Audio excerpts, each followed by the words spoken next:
I thought it was like up here. Oh, maybe I should have kind of there. Take me up.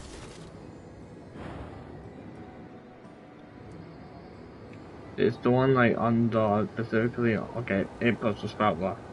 Berry chest upper. It actually worked! But wait, how are Paimon and the Travelers supposed to get up there? Koya can give you a lift. She's actually been following us this whole time. That's right there. Wow, Paimon didn't notice at all. Why didn't you come and join us? Yeah, I mean, come on, like, don't just watch from afar. Join in the fun.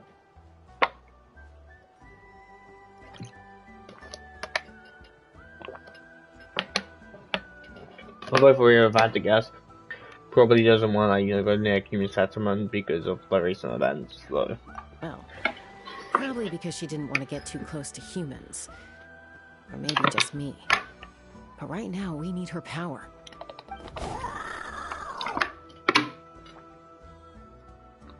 Whoa, you didn't even have to summon her!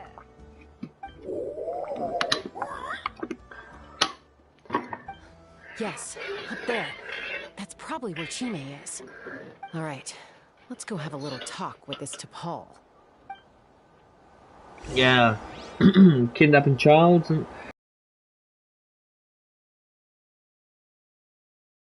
Indeed. I thought we can just do this. It's going to rather stop.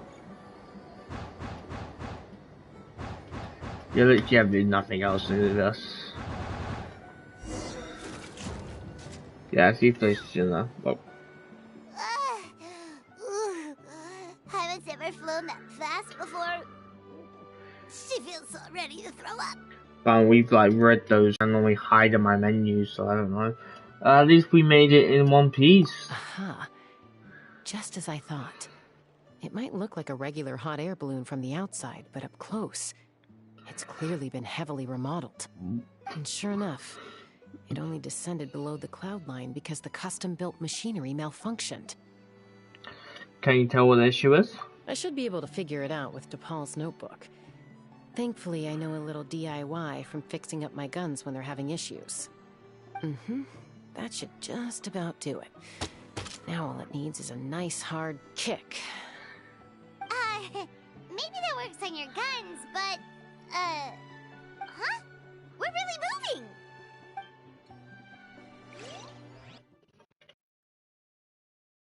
Dungeon? Oh. Is this like a permanent place? Is this one damn place? The workshop in the sky! Oh, you gotta see it to believe it. Makes you wonder why T'Pol even bothers with phlogiston wings when he has tech like this. Well, according to the notebook, the platform beneath us runs on components from the Cinder City. Those can't be mass-produced. Also, I have some doubts about its mobility after seeing how it moved just now. For someone like T'Pol who dreams of flying freely, this definitely doesn't cut it. But if he's got that relic, he should be able to make a set of prototype wings for himself, right? Why bother making a whole flying workshop so he can mass-produce them? If he can come and go freely from this workshop, he probably already built those prototype wings for himself. But this doesn't add up. If he's already achieved the power of flight, then he must have bigger dreams we don't know about. But what? Byron, you don't need to think hard about this, I'm gonna be honest. With any luck, we'll find the answers in his workshop.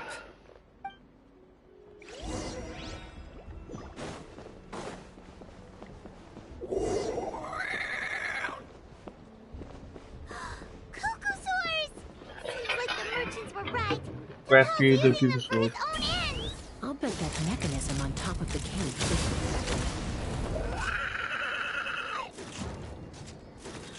Continue to investigate this thing.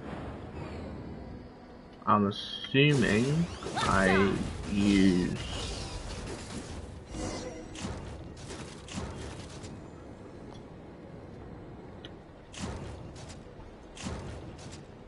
Machine.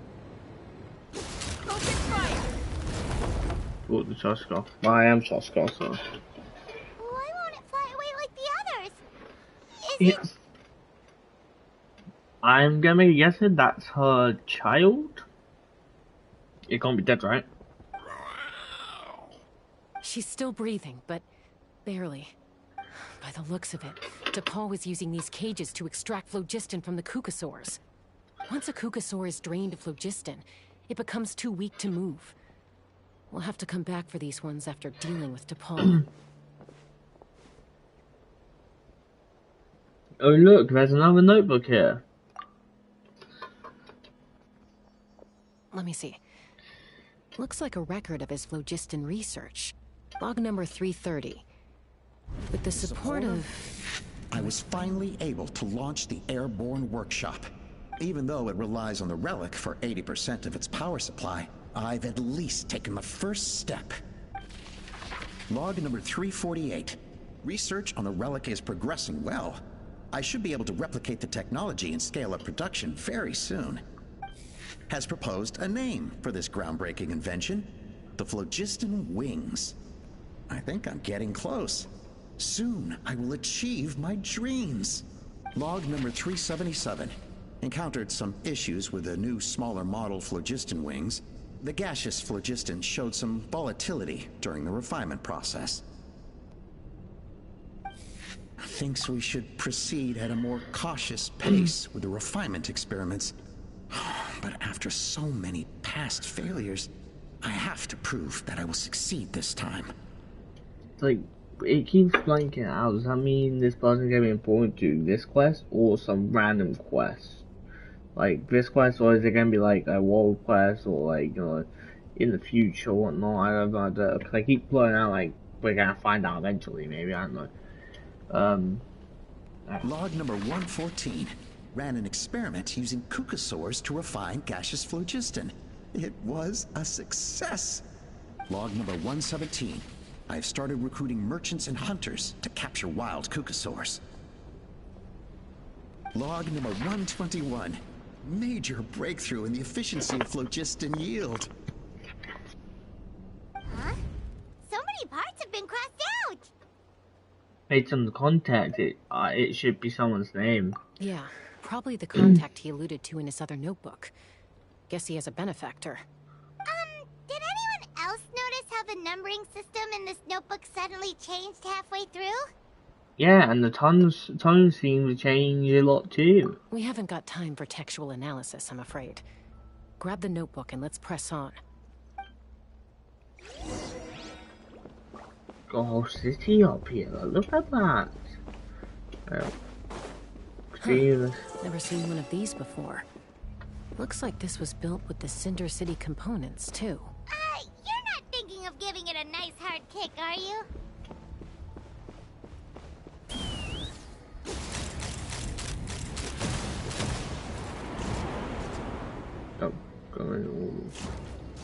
I'm assuming I go here, get a nice refresh, and then to go over there.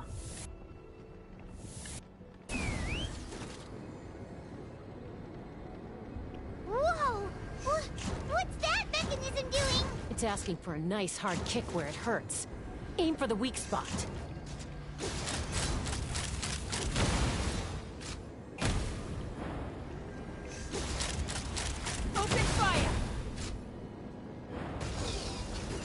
Chest. Oh my god, I'm actually going to chest one of these thingies. They never give you chest.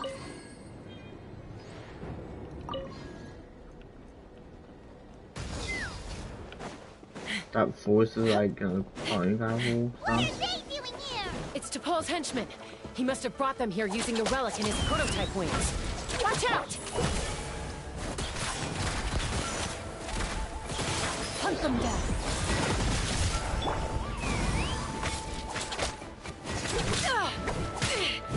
This is about to get messy.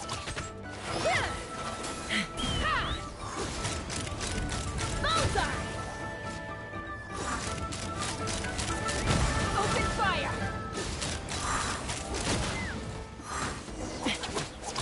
Investigate DePaul's records. What records do you have here, sir? Hey, look here! More of DePaul's notes! Let's hope there's some useful information inside. Use score to pause notes for info. Log number 403. Introduced me to some new comrades who fully support my ideas. I told them that some Saurians are blessed with wings, and some people with natural gifts, while the less fortunate among us can only look on longingly as they seize the skies. But I also told them that progress can erase individual differences. Think of the tools humanity has made to fight back against wild beasts. The law we have put in place to even the playing field between the strong and the weak. I promised them that our research will be the new frontier of human progress. With our phlogiston wings, the power of flight will no longer be for a select few to enjoy.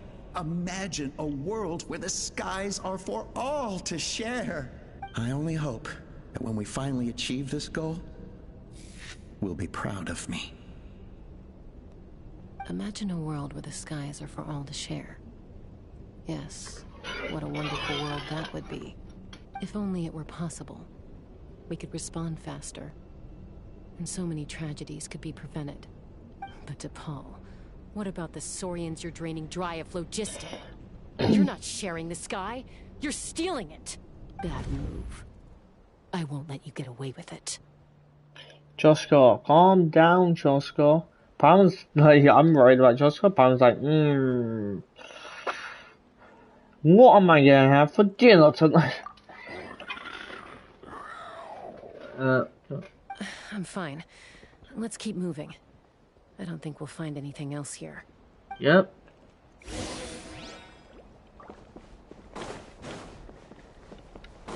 Take me up! Yeah, yeah.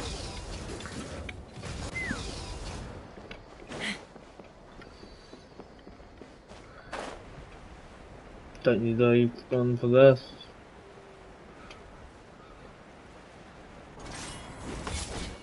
Let's fly!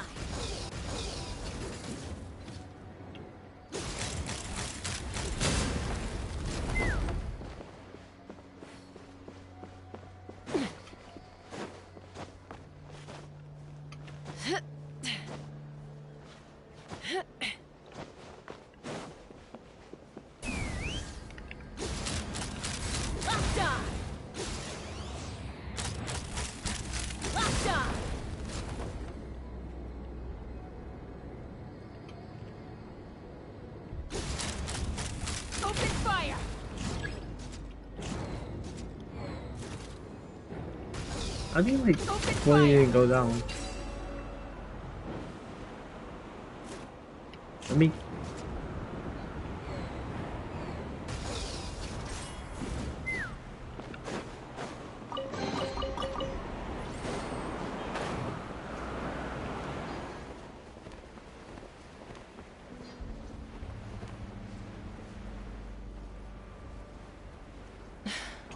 I can't believe he captured so many Kukasaurs. But right...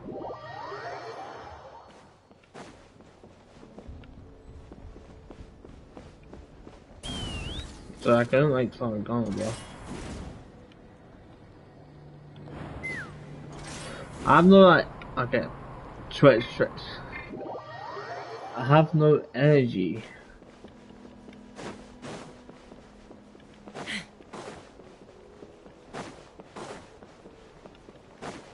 That's what we do here.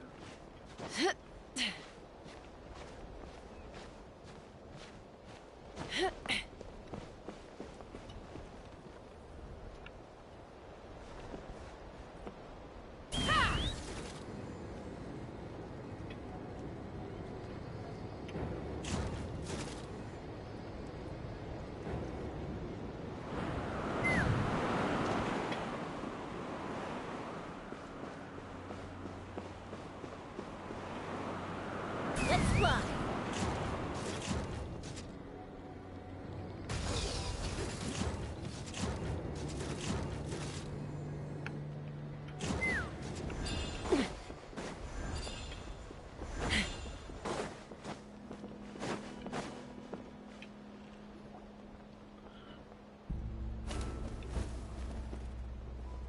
Looks like we've reached the center of the workshop.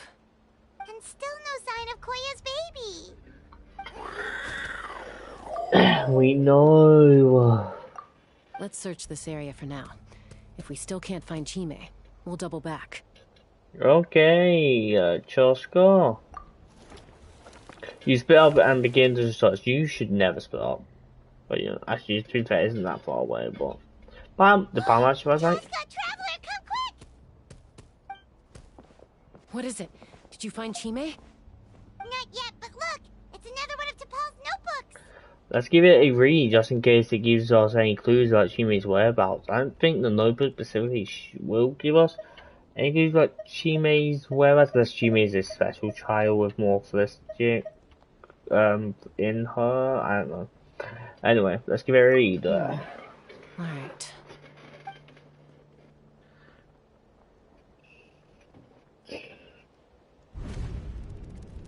Log number 428. We decided to restart the experiments on phlogiston refinement, but without telling. This is the final obstacle to the success of the Phlogiston Wings project. We cannot fall at the last hurdle. Log number 436. Earlier today, suggested using Kukasaurs as an intermediary to extract refined phlogiston. It's certainly feasible, but... Anyway, as long as our secret experiment succeeds, I'm sure won't bring it up again. Log number 443. We will conduct the experiment tomorrow. But birthday is coming up, so hopefully we'll have a birthday surprise for her. Log number 444.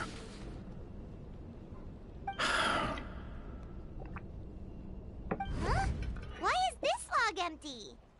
I guess whoever wrote down the log number was prevented from recording the results. Let's more or less keep reading.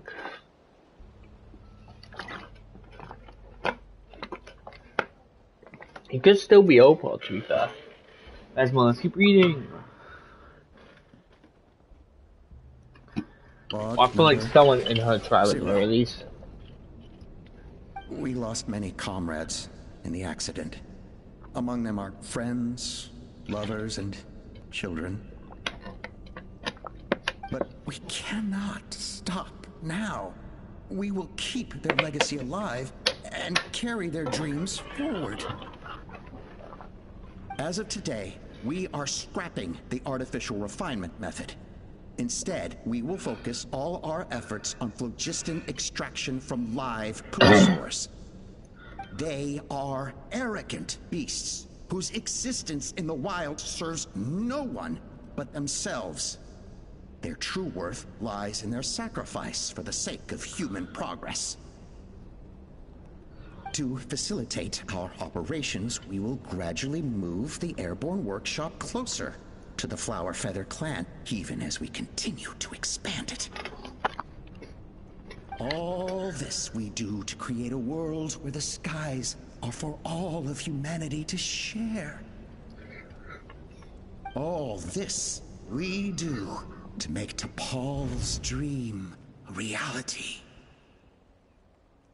Given the way this is written, not to mention the fact that the numbering has started over from 0, it kind of sounds like this is someone new.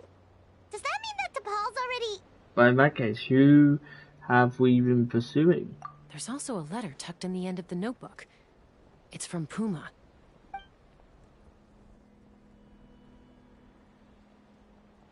T'Pol, I don't know where you are right now, so I don't know how to reach you. My best bet is to send this letter to the Flower Feather clan. Your father is gravely ill. Oh, I know we've had our differences in the past, but he is still your father. Won't you come and visit him? Please. I know you never liked him and cared even less for me. All you ever yearned for is the sky. And your birth mother. But we'll still be waiting here for you if you do come back. This may be the last chance you'll get to see your father. So Puma's not T'Pol's real mom? Huh. Well, she did say he never called her mom, but I might assume she was just venting. We know that T'Pol's father passed away quite recently, and this letter looks recent. By contrast, the writing in this notebook is old and faded. It looks like the real reason T'Pol didn't attend his father's funeral is because he'd long since passed away himself. Then T'Pol's birthmother, then the benefactor who funded the workshop, then the real ringleader behind all this. If we ask ourselves why this letter was sent to the Flower Feather clan, why T'Pol always yearned for the sky, and how he got his hands on a relic from the Cinder City, it all points to one answer. That's right. T'Pol was my child. He was born during my days as a wingless wanderer. His birth gave me new hope. I wanted to become the kind of mother who spent her days as a valiant rider. You can say I called up. You can say I called up. I knew it. Aimless, wingless nobody. But his father wanted to settle down. To give his child a safe, Can you like stop saying question mark, question mark, question mark? We fought about it constantly. Until the love we once had for each other was gone. He started a new family. With another traveler who was also looking to return home. And I went back to the Flower Feather clan. Alone. I had no idea that despite being raised among the children of echoes, my child still harbored dreams of the skies. Can you imagine, Chaska? The joy and surprise I felt when he showed up at my door, asking to join the flying trials. Or how proud I was when he said he wanted to prove his own worth, rather than relying on my position as elder. And then the anguish that overcame me when he was rejected by the Kukasaurs and became wingless, just as I had after my injury. You've got a lot of nerve showing your face here. Don't take this the wrong way, Chaska. I'm not here for a fight. I just want to talk. Isn't that your preferred way to resolve things? I trust you've learned of T'Pol's wish on your way here. A world where the skies are for all of humanity to share. If only his dream can be realized, no one will ever have to lose their wings again. Our aerial prowess will be greater than ever before. War will never again come at such a great cost. The loss of Koichi is a tragedy that need never be repeated. So tell me, Chaska, do you really wish to see the phlogiston wings forever grounded and gathering dust? Koichi didn't die from wings, she died from a battle, which multiple people died, and everyone flying wouldn't have resolved that, to be honest. So, like, the logic of that is half flawed. Second of all, yes, because the people knew. I'm pretty sure most people knew, of course, the birds were being injured first. They would have at least spoken out about it. So yeah. Nothing you've said excuses all the conflict you've caused. You mean the argument back at the tribe? It was a necessary measure. Sometimes this is the only way to accelerate the pace of progress.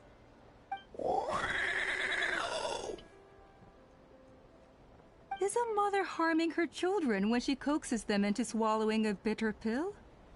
Of course not. It is a brief moment of suffering for the greater good, and the child would come to understand this in due course.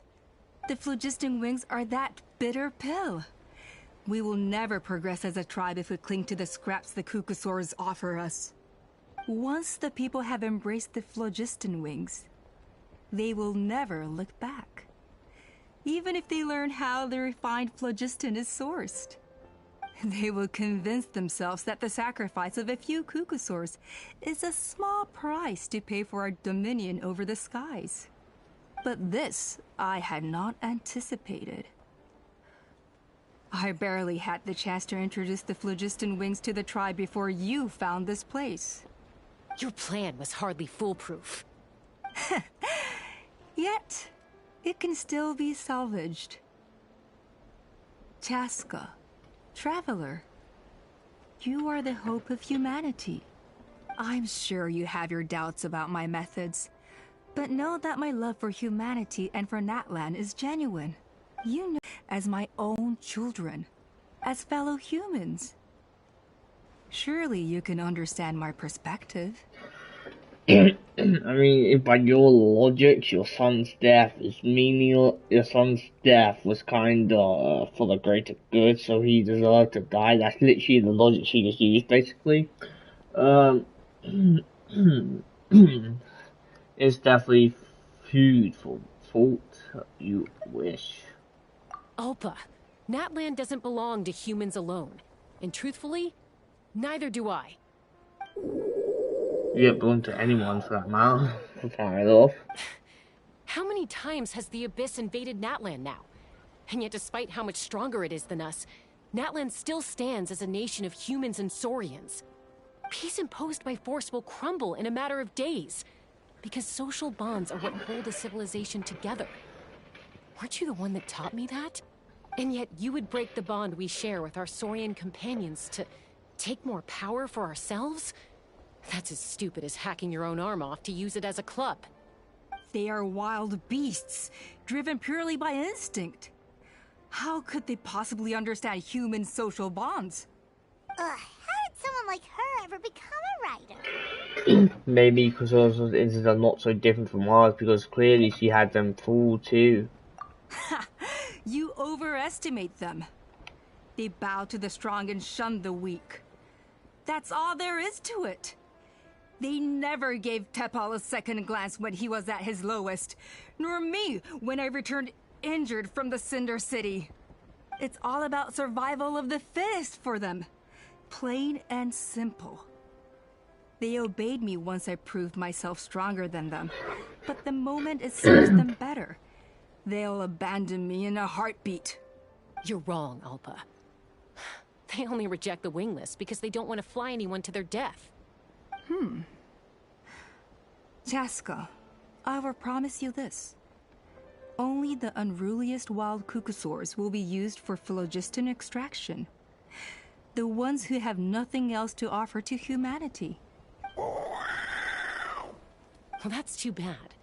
Because I know a few unruly wild cucosaurs who don't think that idea is gonna fly. Namely my mom, my sister, and me. And the others?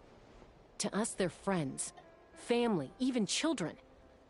So if you want to put any of them in one of your cages, you're gonna have to go through us.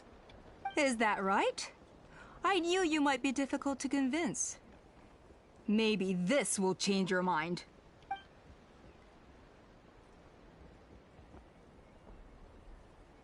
Okay, we can save her. Out of 16.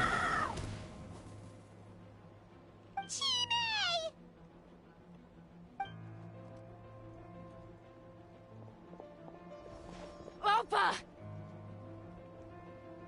Careful. Don't make any rash decisions. Unless you want to see her suffer. Oh no, that's one of the extraction cages! I told my subordinates to take control of the tribe while I was away. Luckily for them, our strongest warrior and our most powerful ally aren't there to stop it. Take control? What are you planning to do with Mutota and his supporters? Merely accelerate their inevitable downfall. They cannot stand in the way of progress forever. It is not the move I wish to make, but I'm afraid you and your friends force my hand. And since you insist on imposing me too, I have no choice but to keep you here until the dust has settled. So that's what you meant by I just want to talk. You never intended to negotiate. You just wanted to stall us. No, Chaska.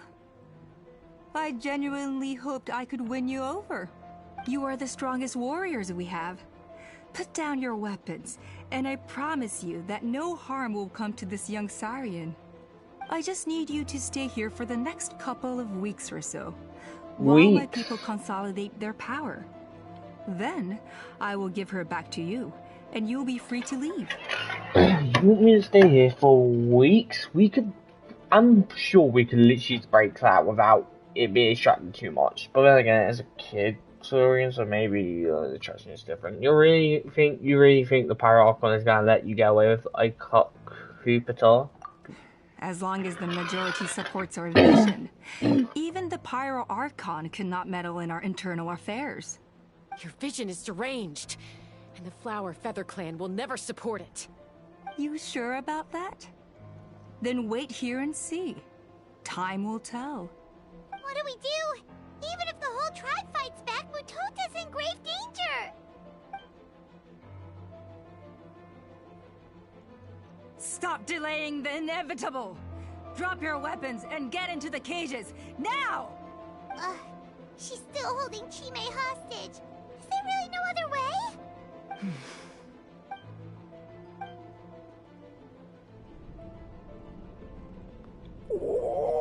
I'm sorry, Chime. I might have to use something unmotherly. Do it, Mom. That's sad. I don't want to be but a bird. Huh? What are you yapping about? Stand down. Drop your weapons, now! This instant! Or what? What are you gonna do? You can't beat me. You're probably super weak.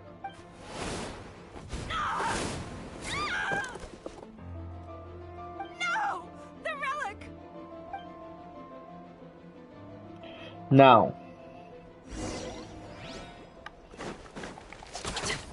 Loaded.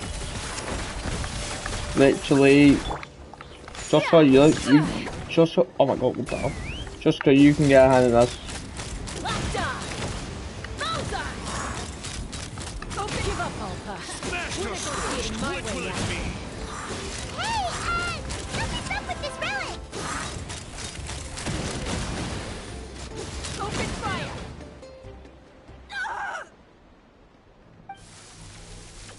The Pokemon Ball!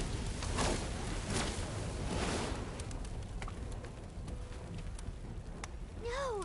What is she doing? She'll bring us all down with her! But why? We stabilized the relic! Maybe it got damaged in the fight. If we don't think of something fast, this whole workshop is gonna fall apart. No. They're directly beneath us. My beloved tribe!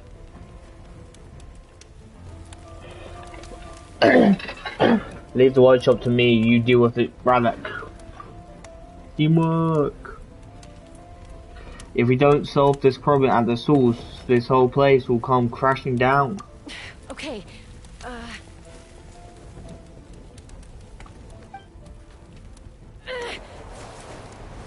It's too powerful. This ain't a toy like last time. I don't think I can just throw it aside.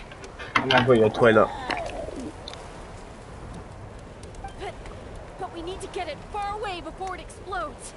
Then the tribe will be safe, and so will this workshop. Koya, remember when we were kids? Come on, let's take this thing high up into the sky.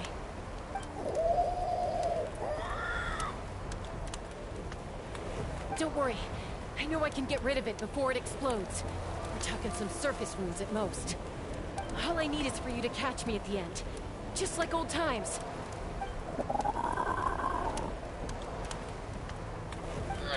I can't hold it back anymore. We have to go. Don't be insane! Alpha! What are you... You're a fool, Chaska! Why would you choose such a risky solution? We cannot entrust the safety of our tribe to this wild Saurian! I'm the fool!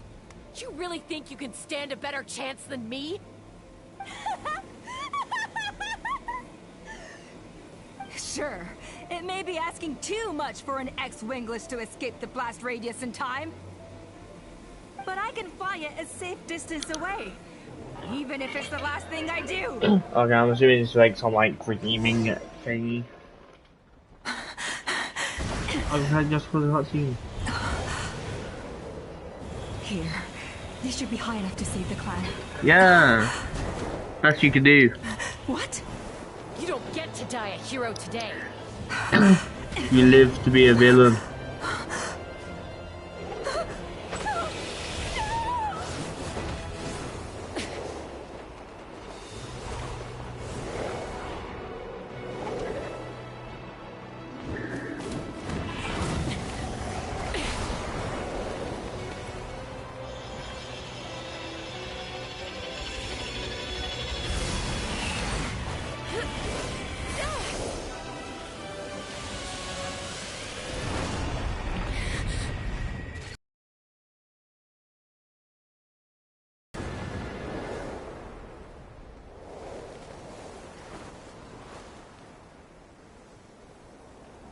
I see one idea review right there because it ruins the cutscenes, but I just see at the bottom.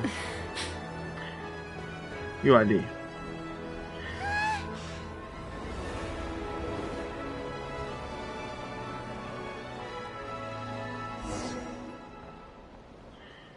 Okay. Koya, are you hurt? Let me take a look at you. What do you mean, I'm fine? Didn't I tell you to catch me on your back? Why did you try to shield me from the blast? Cheap. Accident? Yeah, right. Seriously, you're as stubborn as ever. Chaska, Koya! How are things looking here? All taken care of. All it took was a little DIY.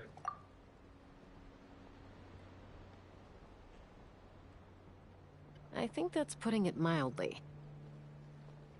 Well, you try do it. Huh? I've sorted most of it out. Why don't you pitch in, huh? Don't criticize my work. I owe you one. Again. Yeah, that's more like it.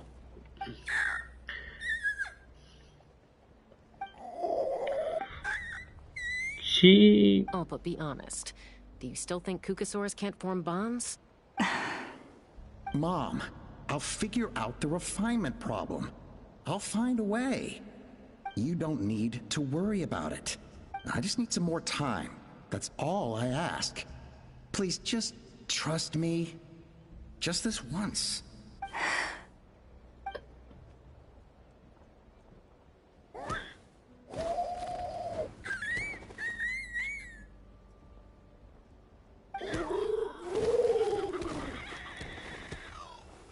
The Flower Feather Clan yield to the strong. And it's up to the winners to define what strength means. So it looks like it's my turn to yield.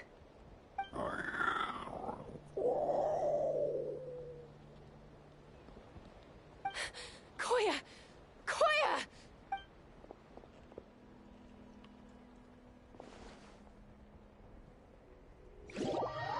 Is she dead?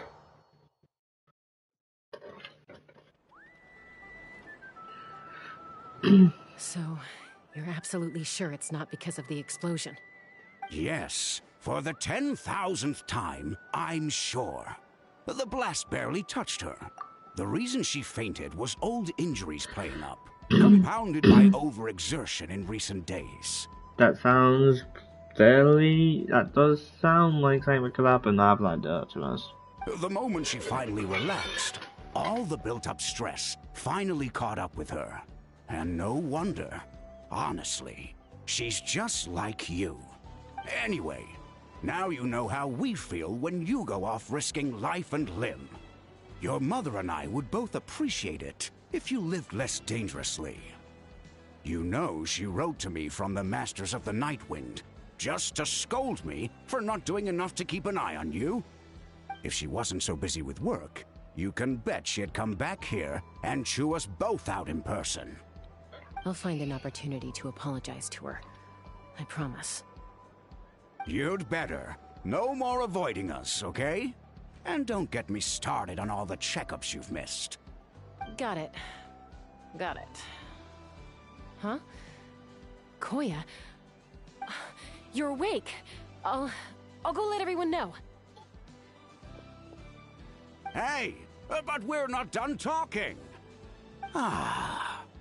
What are we gonna do with her, Even after everything that's happened, she still hasn't figured out how to start the conversation with you. She keeps saying, I don't think Koya has forgiven me yet. But if you ask me, she's the one who's scared to open up and have an honest conversation. For all her confidence, she's a very sensitive soul underneath. You'd think as a peacemaker, she of all people would know how to reconcile with her family after a falling out. She must have been a handful growing up. Thank you for being there for her. Cool. And of course, thank you for keeping her safe when you were up there in the sky. This is like two parents, having a conversation. Koya, Uncle Cusco, we're here! What were you talking about just now? Ha! I was just telling her that she's not to go chasing danger with Chaska ever again. Cusco, I understand how you must feel. But it's all thanks to Koya and Chaska's efforts that the airborne workshop didn't come crashing down on our heads. Ooh. Oh, Paimon almost forgot to ask. They didn't hurt you while we were gone, did they? Thankfully, when her co-conspirators tried to arrest me, I was out coaching Koya and Junan. The two of them were a huge help. They took care of things while I went around rallying the resistance. So, in the end, Alpa's would-be revolt didn't really get off the ground. And as it turns out, not all of the wingless want to see our dear Saurian friends replaced with phlogiston-powered gizmos. I'm so sorry you got mixed up in this, by the way. We should have caught on to Alpa's scheme sooner. We could have saved so many Kukasaurs from getting hurt.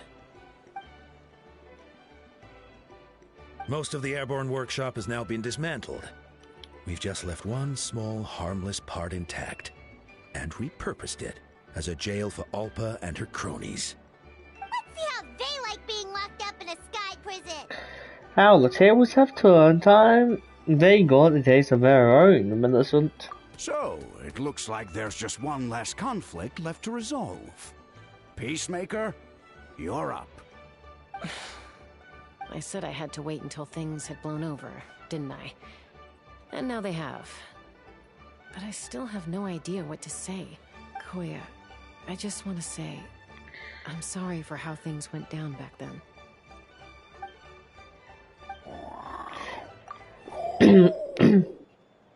There's nothing to be sorry about, human or Saurian. We all grew up and formed new bonds with new family and friends. And now I've come to understand why you chose to stay among the humans. Huh? Does this mean you're not mad at me anymore? That's right. There's that family likeness coming through again. Paimon does zip it. But that day, when we ran into each other. Alright, I admit it. I admit, I was angry in that moment. I thought you were their accomplice. Huh? So then, when did you finally make your peace with it?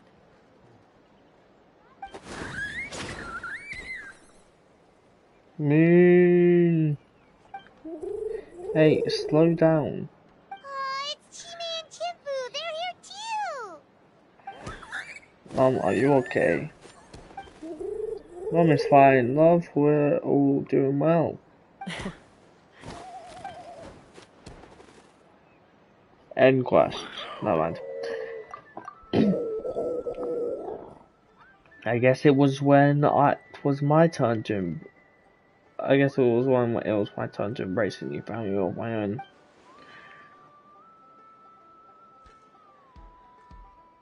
End quest.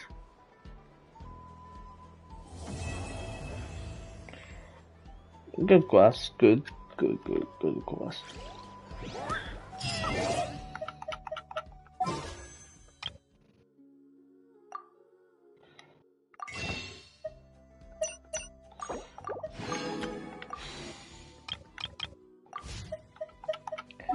I can get this to 9 today. I'm trying to get a temple, so I'm doing what I can.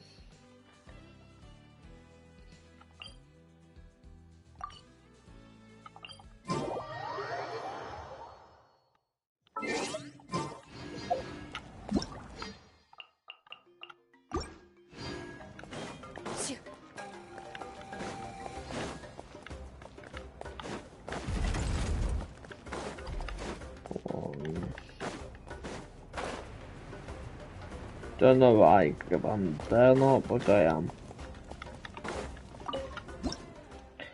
Yes, I can get. I'm literally I just have enough 15.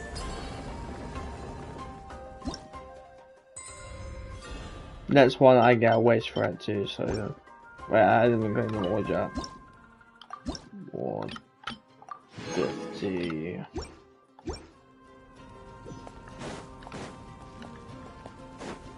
Sick wood.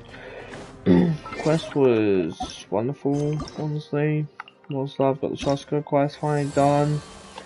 Guns and Wings, a good quest all in all. I think every one of the land quests have been really good, to be honest. So it's not really a bad quest. As for that one I said, basically I had to do it just to get rid of it. Like, because it was taking an Arkham quest, so I didn't realize on the recording. This one would be like probably 15 minutes long, give or take. But anyway, great quest all in all. And yeah, I'll see you guys in the next video. That's my video bit recorded and done. Oh, did I open the story quest? I don't know, what am I doing?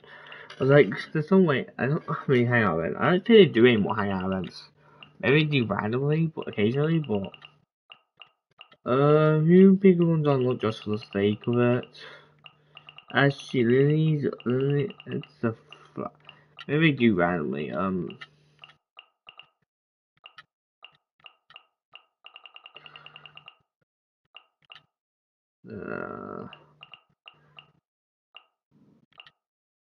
that's not a detective, I should be a detective, like, hangout story. Sometimes get around doing that, I have a bunch I can do. Always use them, just in case, you know.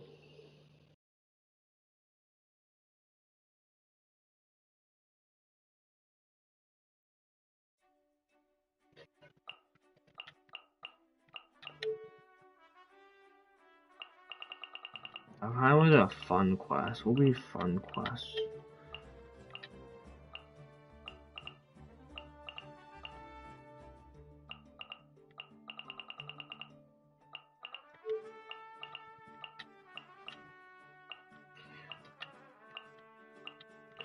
No, fine, I'm gonna do a fun quest. This might be fun. Yeah, I think I'm gonna hang out event, and I think this will be fun to do. Adventures, rooms.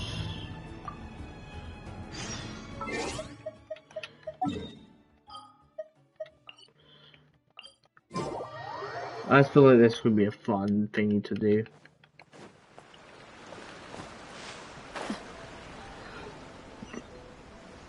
The longest part is the first thing, now that you just go through the whatever you need. What if the Traveler is also unavailable? What am I supposed to do? Well, I'm right here.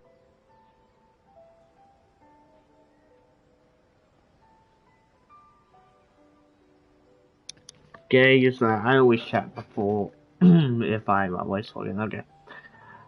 Well, that's your problem. It was your choice to get into this mess. Oh, but fortunately for you, it appears your savior has just arrived. Ah, Traveler. Great, you made it. Don't worry, I'm available. Yeah, no, like, aside from me too. No one's very, making adventures for me. Well, it's not like you were ever really busy to begin with. Hey, what's that meant to mean?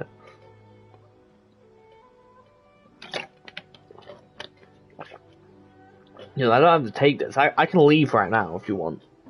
Compared to the Traveler, you're the one who has too much free time. No, I'm very busy. I'm busy standing here. I have to stand here all day. Even if it's a commission you're unwilling to take, your excuse is just pathetic. A commission you're unwilling to take? Yes, that's why I've asked you to come over. Allow me to explain. A key member of the Tenryo Commission has recently gone missing. No one has seen them, and their whereabouts are currently unknown. The Tenryo Commission has entrusted us to find this person discreetly because it would be a hassle for them to look for this person openly for a variety of reasons. Their name is... Kujosara. That's right. The general has gone missing. If the general was really missing, the Tenryo Commission would have flipped Inazuma on its head by now. And do you think they would only commission us for a case like that? Please ignore Sango's nonsense, Traveler. In fact, the missing person's name is Shikanoin Heizo. Oh, He Heizo. works as a special detective at the police station. Although his rank is merely a Doshin, he is quite competent and held in high regard by the police station. Do they think he's more competent than me? We get that you don't want to help Sango, but could you at least try not to make things more difficult here? Sorry, Traveler. Even though I accepted the commission, as you can see, Sango's less than thrilled to be involved in this case. One sec. Because the pay is too low, because they are too few queues, maybe because they don't get along, I think. Nope, not even close. If you really want to know why, it's because I absolutely refuse to deal with that brat's nonsense. Yeah, the only news that could make me happier than Shikanoin has gone missing would be Shikanoin has been missing for 100 years. Needless to say, Sango and Heizo have a bit of a history. I thought so. I see what you mean. I see what you mean. They're competitors. Well, it's a little more serious than that. According to Sango, Heizo was an obstacle in her path to the Temple of Truth. Like a yappy dog that was constantly in the way. Even though Heizo has a unique personality, he's actually a nice guy. Really, I've learned a lot from him. So I can't just ignore this case, even if Sango doesn't approve. At the very least, I could entrust the commission to someone capable and trustworthy, like you, Traveler. I see, so you're outsourcing it to me. I see, so you're basically the middleman. Huh? No, it's not like that. Listen, I'll pay the entire amount originally promised by the Tenryo Commission, and I'll even personally throw in some additional funds. I'm really hoping you can take this commission, Traveler. If Heizo truly is in danger, I know he'll be safer with you by his side. Are you close with him? No problem, but I'll need more information. Great. We've learned that Heizo had expressed interest in Watatsumi Island before he disappeared. During the war, he apparently carried out some mission on Watatsumi Island, and once the war ended, he made frequent visits to the island. I heard you have a good standing with Sango no Miya. I think it might be a good idea to use that as a starting point for your investigation. Understood, I'll head there immediately. Well, that's about all I have to tell you. Oh, please take this commission letter from the police station. If you find Heizo, return there and report back to them. So I'm also kind of like, so I was like being that thing. I'm currently also trying to make fun for a video that is already like unlisted to upload, so I can upload it whenever I can. Oh, it's you, the captain of Swordfish 2? My name is Shibata. I'm in charge of the watch here. May I inquire as to what the captain needs? I'm here for information about a specific individual. So his name is Shikanoin Heizo, huh? Yes, I'm familiar with the detective. He used to stroll around the area. Her Excellency had assigned me to keep a close eye on him at the time, fearing that he would do something unpleasant, but I eventually realized that he acted more like he was on a trip or something. Come to think of it, I believe he was recently spotted in the area east of the Sangonomiya Shrine. Please feel free to go there and take a look for yourself.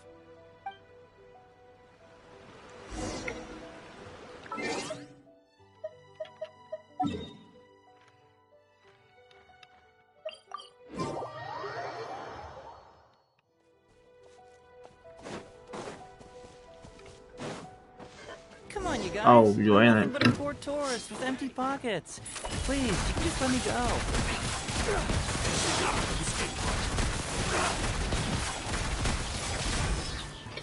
You're open.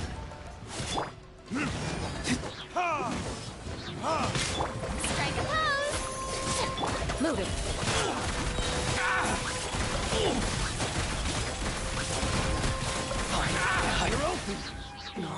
Time to testify.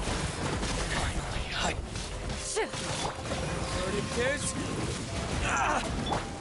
Into the shadows.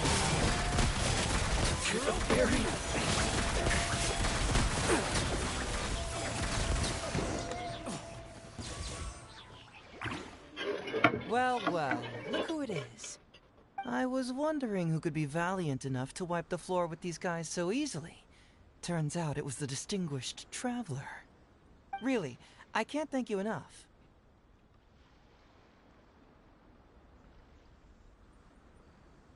Halfway that? Of course, Okay, I now was I'm aware of you now I'm long actual before you thingy. arrived in Inazuma. Though the Sakoku decree managed to keep the country locked up, it wasn't able to stop the incredible stories about you. Every day, all of those little stories would come scurrying over to my desk, like files with little feet. I was actually thinking about going to meet you once I wrapped up the business at hand. Who would have guessed that you'd show up first? I got so excited, I nearly forgot to introduce myself. Ahem. The name's Shikanoin Heizo, Special Detective of the Tenryou Commission. It's a pleasure to meet you, Traveler. I wish you all the best on your journey through Teyvat, by the way. I've been just come find you. Huh. I guess that means I've taken over as the main character in your story today. I've always heard that you take commissions from all kinds of people, helping everyone out with everything you can imagine. So now it's my turn to take your help, huh? Don't mind if I do. Aren't you curious about whose commission it is? That was already obvious to me. It's no coincidence that you've arrived here. Because that would be the stuff of an epic novel. The two protagonists of the story both travel to Watatsumi Island by chance and cross paths as if by fate. The traveler from afar heroically rescues the weak and defenseless detective from the clutches of the ruthless Nobushi. Traveler, you are so dreamy.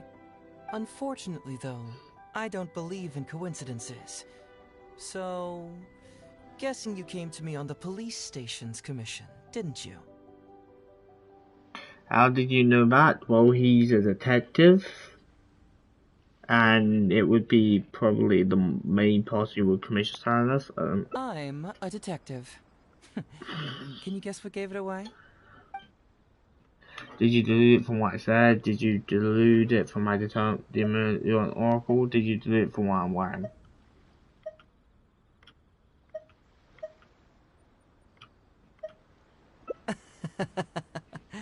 Sounds like you already have some ideas about the work of a detective. Let me ask you this. What's that your little sidekick is holding? If I'm not mistaken, it's a commission letter from the police station.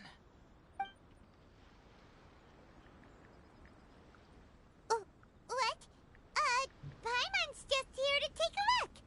And hey, who are you calling a little sidekick? Paimon was worried he might be in danger, so Paimon came to help. Why are you two staring at Paimon? Is Paimon not supposed to be here? I'm not saying, I'm just taking a look. Yeah, I'm also just taking a look. He can look, but you can't. Oh, come on. Don't be like that. After all, this is the first time I've seen a voice. I must admit, I'm most intrigued. Seen a voice. Huh? What now? Huh? Voice? What are you talking about? A vision is an external magical focus, right? Well, similarly, a voice is an external voice box. I've heard that the Traveler isn't very talkative, but given how chatty you are, you must be his voice, right? That sounds awful! Paimon's not somebody's voice! Paimon's emergency food! Wait! Paimon's so upset she can't think straight! Paimon! Paimon! How dare you give Paimon such a terrible nickname?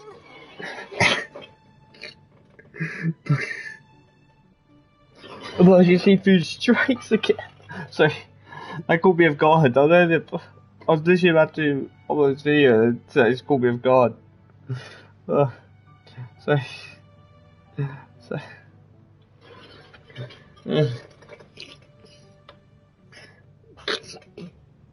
Obama, you will always be emergency food. Don't you worry about that. We came here to rescue you, but you actually opened the cage yourself. You were only pretending to be captured by the Nobushi, weren't you? Pretty suspicious if you ask Paimon. Come out with it, mister. What kind of schemes are you up to? Sheesh. For someone who says they don't want to be a voice, you sure do talk a lot. Tell us straight. Yes, I'd also like to know what you're doing here, Detective Hazel. Well, let me think for a moment. Yes, all this started a long time ago, during the war. Kujo Takayuki, who was head of the Tenryo Commission at the time, had secretly asked me to investigate the military capabilities of Sangonomiya. But I had already grown tired of the guy for a while, so I simply treated the trip as a paid vacation. I had heard that Watatsumi Island is really beautiful. As for the mission, I thought I'd just come up with some random excuses or whatever when I reported back. But guess what? The first night I arrived on Watatsumi Island, I had a dream. The dream contained only one message, an echo resounding from the depths of the earth that kept ringing in my ears, saying,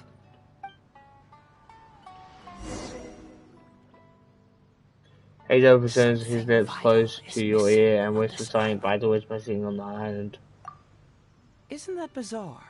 Something vital has gone missing on this island. Has something evaporated into thin air? What could it be? Paimon bets it must be something delicious. You know, because the soil of Watatsumi Island can't grow crops. There's a shortage of food here. Oh. Food, huh? It's missing DFG, it's missing Paimon. Maybe it was his dream. Perhaps Watatsumi Island doesn't value your little partner as much as you do. Well, as long as the traveler still appreciates Paimon, then that's fine. Interestingly, I didn't have the same dream again after I left this place, so I became even more intrigued. Was this really just some random dream? Some people believe that dreams represent the divine's helping hand, which I suppose is understandable. However, if you ask me, dreams have nothing to do with the gods. Instead, they are flashes of intuition. It was my intuition telling me that there was something important about this island that, poof, suddenly vanished. So I decided to accept this little commission from my intuition and investigate to see if I could come up with any compelling findings. Unfortunately, the investigation has had little progress up to this point. Does it have anything to do with these non-bushes? Who knows? I felt there was something peculiar about them, so I pretended to get captured to see if there were any leads that would surface. And that's when you showed up. And so for intervening with your plans. Nah, don't worry about it. These guys were just a bunch of small fries. Besides, your arrival is much more important to me. I have a feeling you can help me find the answer to my dream. So how would you like to partner up on this one? We can work together to solve the mystery. But I have a commission to fulfill, so I'll have to bring you back first. Yes, of course, I understand. But let me ask one more question.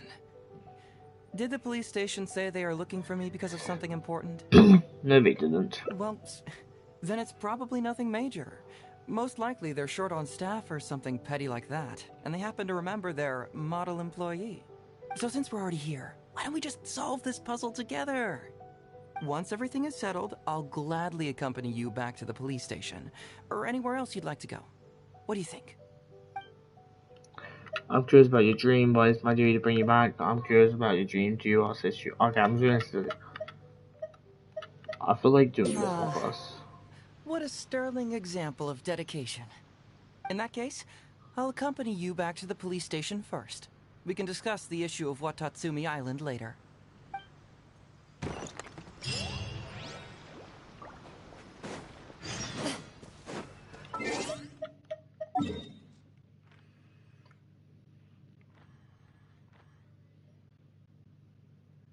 this probably be a new one up, I'm assuming, right?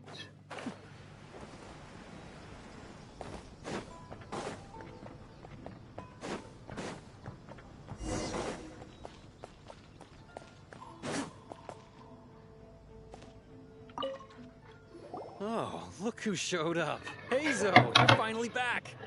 Listen, if you took any longer to come back, everyone at the police station would be toast. You say that every time I come back, Uesugi.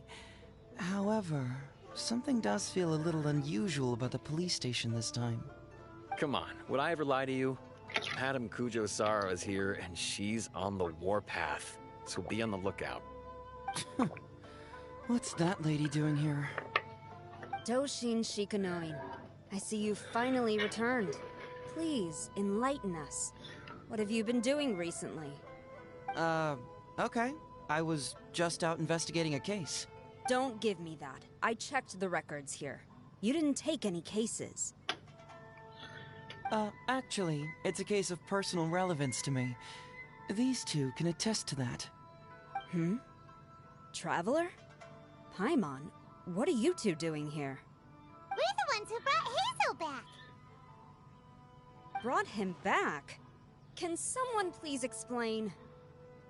Well, Madame Kujo-Sara, because we couldn't locate Doshin Shikanoin, we commissioned Detective Ryuji from the detective agency.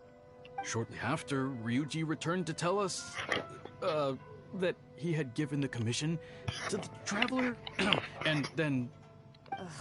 It used to be that the Tenryo Commission assisted others with disappearances, but it seems these days others are now assisting us. You've done it this time, Shikanoin. I think I've really seen it all. I mean, is it really so unusual for officers and citizens to assist one another? Actually, he did seem to be investigating the case. Yeah, it was kind of weird, but it was definitely an investigation. He even pretended to be captured by Nobushi and treasure hoarders. Oh? Is that so? Well, since you are testifying for him, I suppose I won't ask any more questions. But since you're here, I have an extra favor to ask. I'd like you to be Shikanoin's temporary supervisor. It'll be your duty to ensure that he handles his case properly, and that he doesn't disappear and neglect his work again. I'll be sure that the police station prepares the appropriate compensation. Oh, yes, Traveler. I'm sure we'd all really appreciate it. Well, you guys are quick and correct answer, Hazel. Hazel seems to be happy with the idea. Understand, leave it to me. You should thank the Traveler this time, Doshin Shikanoin. Otherwise, I don't think I would have let you off so easily. Here, take this letter of complaint. It's written against you. Please consider carefully what to do with it. I do not wish to see another one. Understood? Huh? Someone filed a complaint? That can't be right. Why would there be a complaint letter? You must not be doing your job properly, and now you're attracting complaints. No, it really doesn't add up. You two don't get it. Although Madame Kujo-Sara just made some harsh remarks, we all know that Heizo-senpai is a real whiz when it comes to cracking cases. He's the biggest asset in our team. Several leaders have risen through the ranks as a result of his achievements. He's definitely no slacker. Then he must have gotten himself into some kind of trouble. Well, let me see what's the deal here. Oh, and since you agreed to be my temporary supervisor, you'll find the desk where new case files are kept right over there. Would you mind helping me check what cases I need to deal with? I think you need to deal with your complaint letter first. Of course, but first I have to confirm what's going on, and whether or not the letter's legit. Please, have a look at the case files first.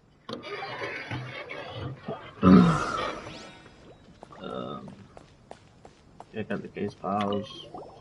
A blood door is over missing late in the night. The owner of the discovered 12 cannon footprints of various sizes in the courtyard.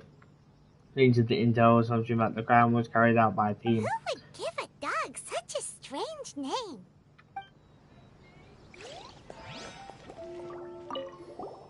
Please continue public for public awareness campaign Heizo Talks Fraud has been received.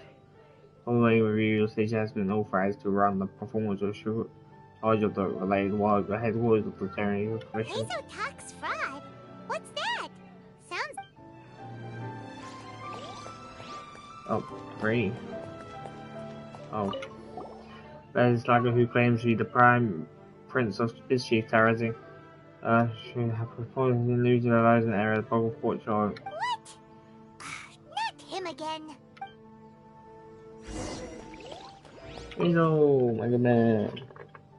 So, have you gone through the case files? Is there anything that caught your eye?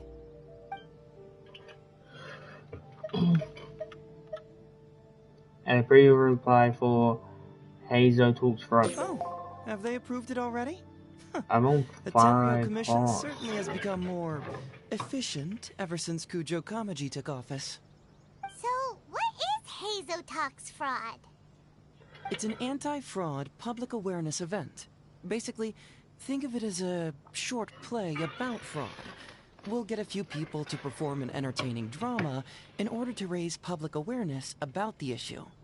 Ooh, so it's a play? Paimon likes the sound of that. I thought you were only interested in the major cases don't pay, things like fraud. Well, see, fraud is a major issue here. You've traveled between different nations. I'm sure Mora isn't really an issue for you. You have to understand that scamming the poor of their money is essentially robbing them of their lives. Left unchecked, the situation could potentially deteriorate into something more serious. That makes sense. But will putting on a performance really work? It's hard to say. Preventing crimes is more difficult than solving them, there's no doubt about that, but prevention is also a more worthwhile cause. Maybe only a small number of people who attend the event will ever actually encounter a scam artist. And even then, of the handful of attendees who encounter said scam artist, I doubt many of them will be able to see through the scammer's ruse. But if even only one person escapes the clutches of a scam artist because of my event, then I'm willing to put on this play for that person. Alright, count us in! Today we are the anti-fraud messengers! Great! First, we need 3 actors, 2 to play the scam artists and 1 to play the victim. I already have a couple candidates in mind for the roles of the scam artists, so come with me to the Grand Narukami Shrine.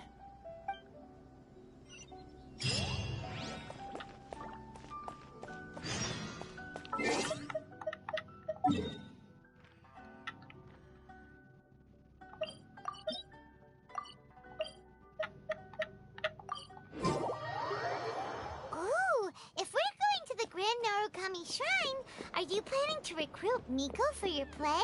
She'd be really good at acting. Well, I guess you'll have to wait and see.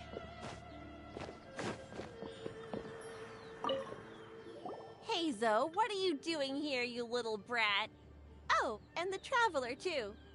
So, I assume you're here to see Lady Yae? I honestly don't know who we're here to see.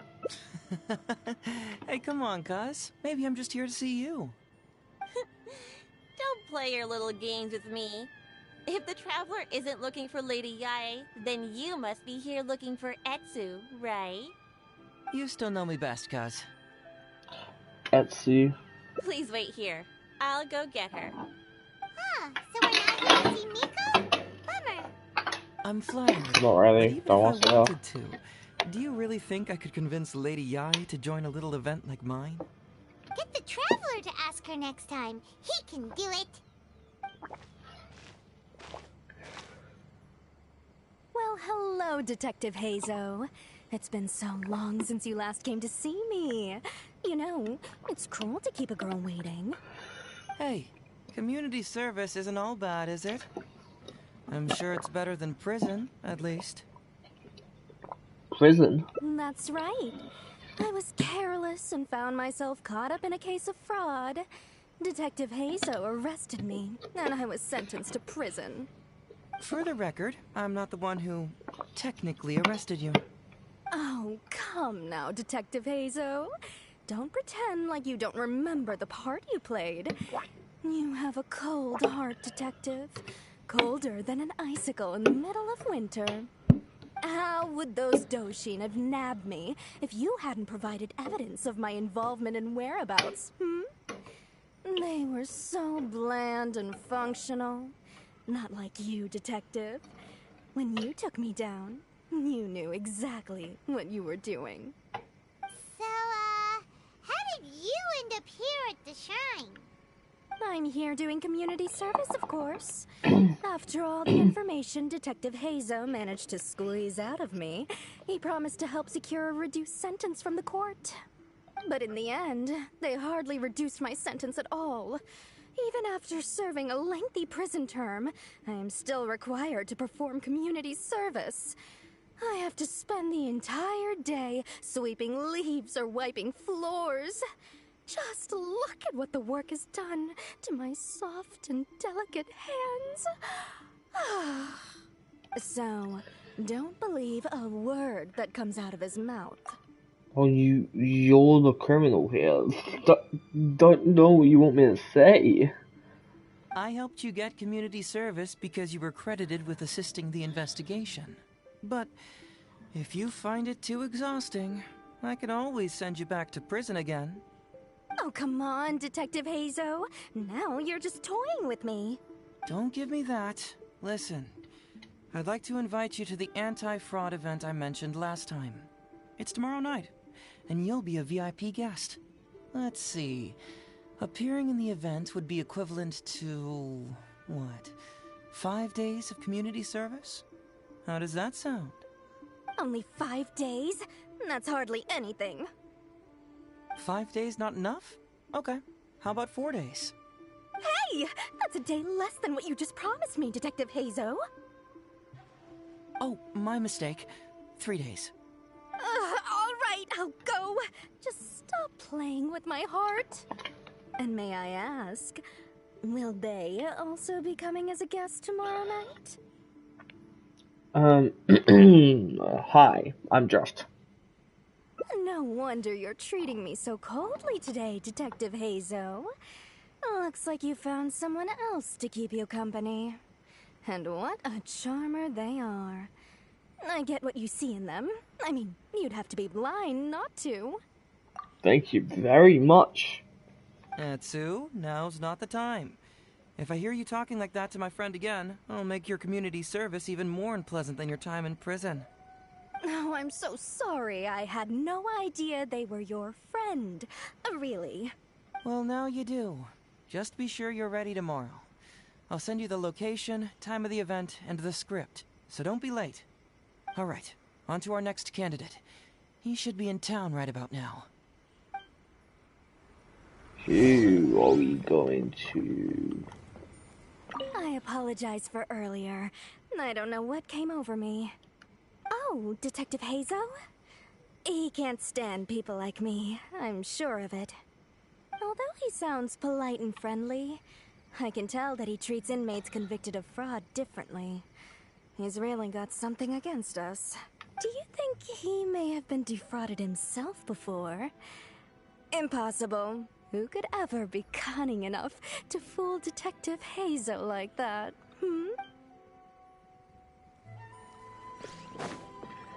I have no idea. What is my shrine look like, by the way? Oh, literally, well, I get 2 things that you get, but...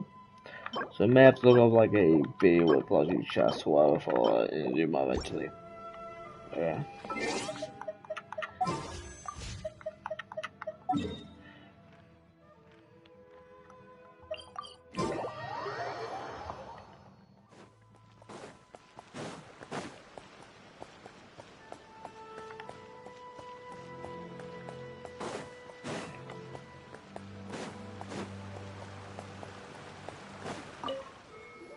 Mr. Iba, how are you doing?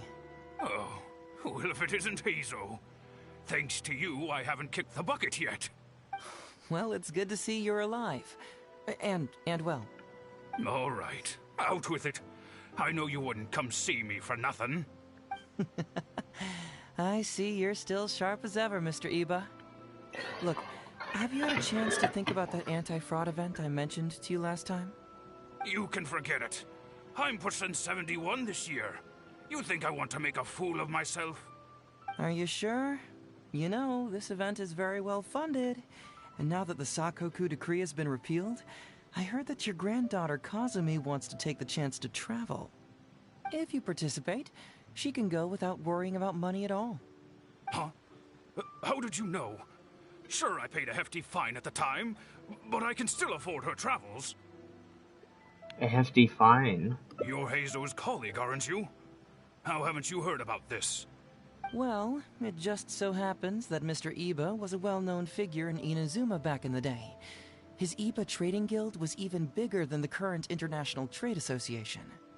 Don't bring it up again. If I hadn't been misled by that foreign merchant, I never would have become a commercial scammer. Fortunately, young Heizo here has some respect for the elderly and applied for a probationary sentence.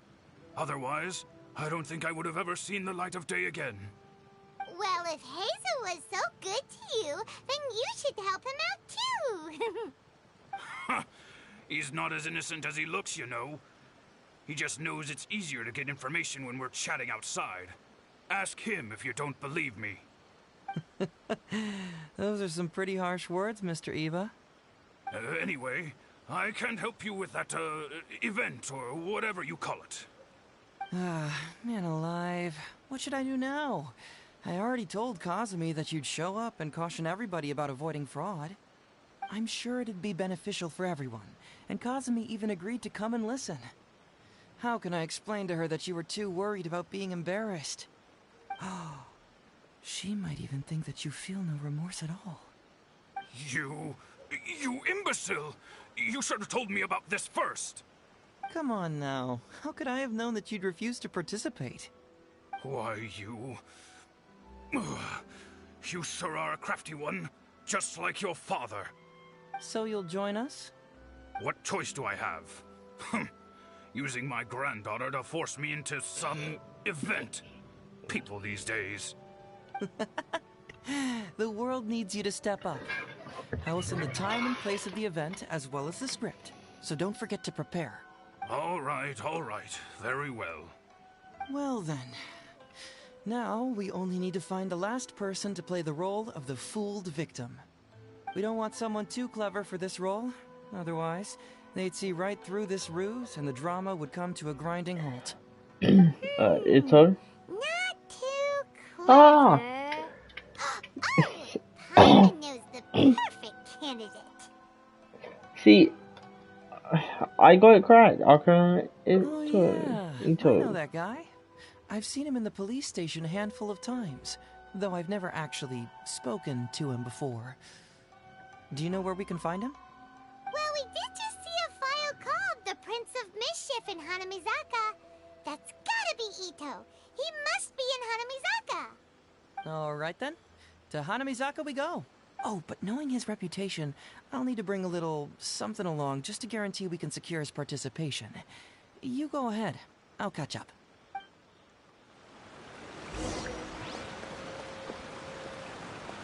Oh, getting on the wrong side of Heizo really was a mistake.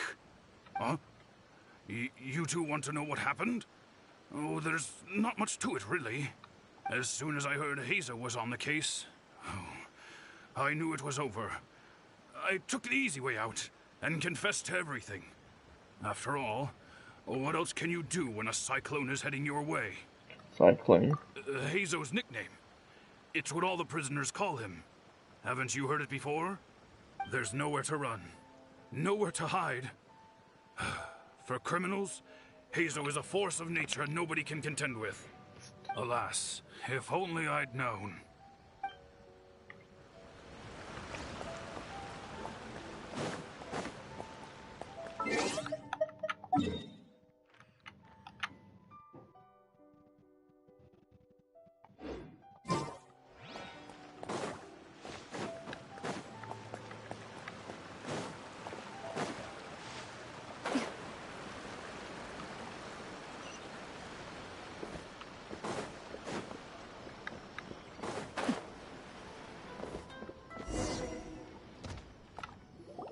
How about that, kiddo? My little Prince of Mischief's got some moves, huh? Guess that means your Onikabuto is now my Onikabuto. Yeah. Ito! What are you up to? Huh? Oh, Paimon, my compadre. This is a nice surprise. What brings you out this way? We heard you were bullying kids. What? No, it's not. No, it's nothing like that. They let me look after their Onikabuto just for a little while for safekeeping, and then, once they've gotten stronger, they can come and take them right back. You win some, you lose some. That's right, my little guy. Good attitude. All right, see you around. Okay, yeah, bye. There's just no helping this guy. Actually, we'd like to invite you to an anti-fraud event tomorrow night. Oh, an anti-fraud event? I'll level with you, compadre. I have no idea what that is, but if you want me there, I can think of nowhere I'd rather be. Oh, except that there's this Onikabuto Battle Royale tomorrow night that I was planning on going to. Yeah, it's gonna be huge. No holds barred, winner takes home all the Onikabuto. And, as you can see, my Prince of Mischief has a pretty good chance of winning this thing, so, if it was any other day, you know? Do you think all of those Onikabuto together would be a match for my one? Here's a picture. Let me know what you think.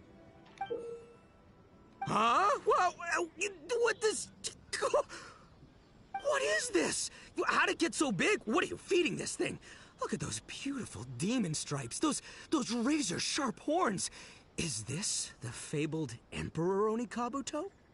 This is a small token we provide for VIPs. If you're willing to attend, then one of these will be yours at the end of the event. Whoa, okay, I'm there. Wait a sec, you look familiar. Who are you anyway? And furthermore, do Onikabuto really come in this size? You're not trying to con me, are you? Because the more I think about it, the more I'm inclined to think that you're a contestant in tomorrow night's Onikabuto Battle Royale! Yeah, you lost to me in a previous beetle battle, and now you're trying to get the reigning champ out of the way. Without Prince of Mischief to contend with, you'll be free to sweep in and take all the Onikabuto. Am I right or am I right? Nice try, you little punk. 10 out of 10 for the pitch, but, you picked the wrong victim.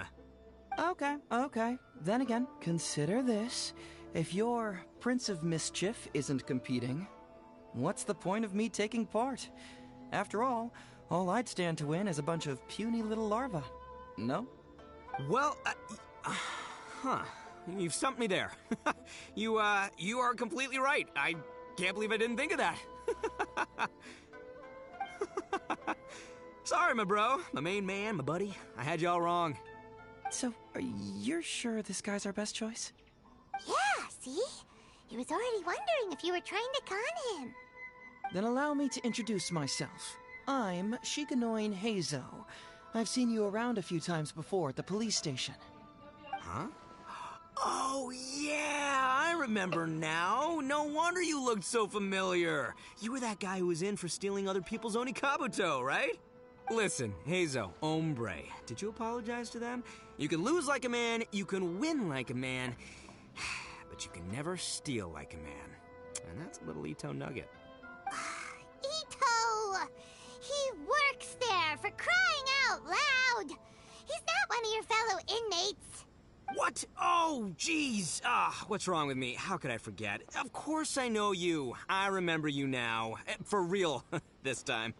You're the guy who sells lavender melons at the station, aren't you?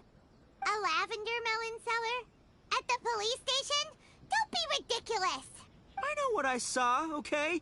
Several times now I've been sitting there starving in jail when this guy comes and slips me a few lavender melons on the sly. Didn't even want payment. Solid guy. Yeah, that was me.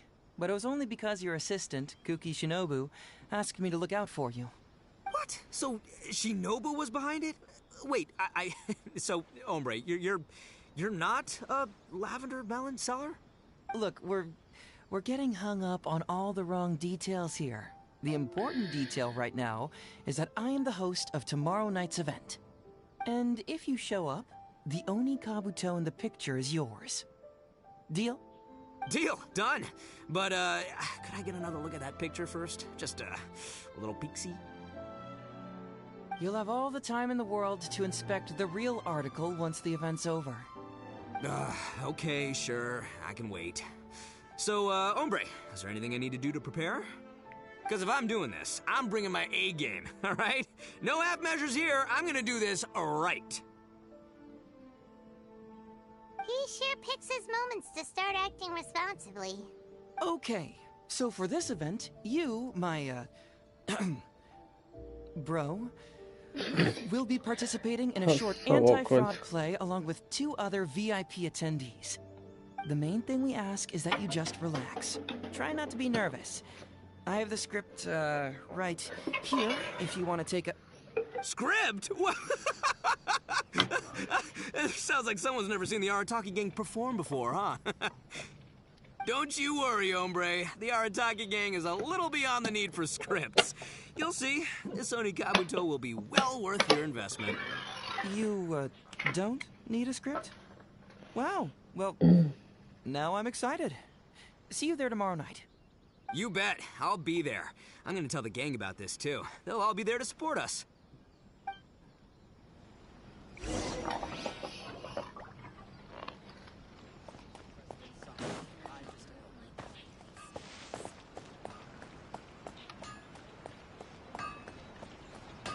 One, two, go.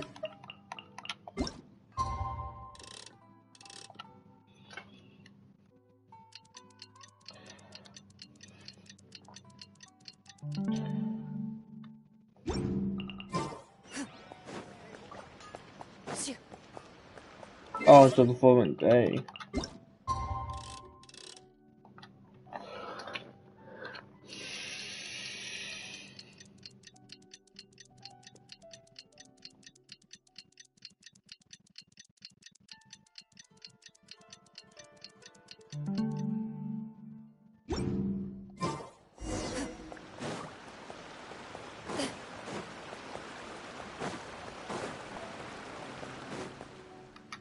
It's almost time. Everyone ready?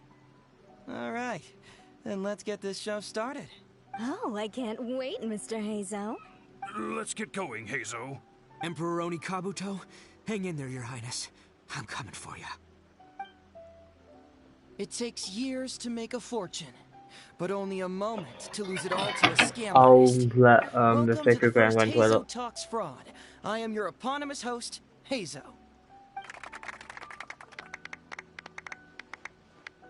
Okay, I'm delighted to have you all here today to explore the topic of fraud. To help everyone avoid becoming the victim of scam artists themselves, we thought we'd invite several VIPs with a lot of experience in this area to perform a little play with an anti-fraud message. Please join me in welcoming to the stage Miss Etsu, Mr. Iba, and the venerable gentleman, Mr. Arataki Ito. Without further ado, let the show begin.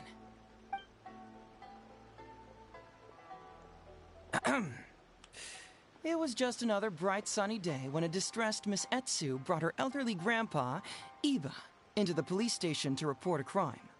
There, they were greeted by a kindly Doshin, surname Arataki. Doshin Arataki, please help us! My poor grandpa has been defrauded! Doshin Arataki? You talking to me? Perhaps for want of familiarity with the script, a confused look creeps over Doshin Arataki's face, and he asks himself that age-old question. Who am I? Yes, you are Doshin Arataki! You're Doshin Arataki! Oh, so I'm in the play. Right, yeah. Okay, got it. I'm a Doshin, of course. Okay, I got this. Ma'am, can you tell who it was that defrauded your grandfather? Rest assured, the Tenryo Commission and I are here to bring them to justice. I don't know. It was too late when I found out. They took all of my grandpa's money, and all they left was this note. Doshin Arataki frowns as he realizes this is more complicated than he thought. He takes the note in his hand and reads it out loud. I am the Raiden Shogun. I am currently being held hostage by the Crux fleet and urgently need 200,000 mora to secure my release. Please place the ransom mora on the north coast of the deserted island. When all of this is over, I will promote you to General of the Tenryo Commission. It's the almighty Shogun! We cannot let Her Excellency come to harm. But this is a scam, surely. I mean, 200,000 mora? Kinda lowballing it for the Electro Archon, don't you think? Shouldn't it be like, 300,000 at the very least? Well, I sure thought so, but Grandpa's already parted with the money.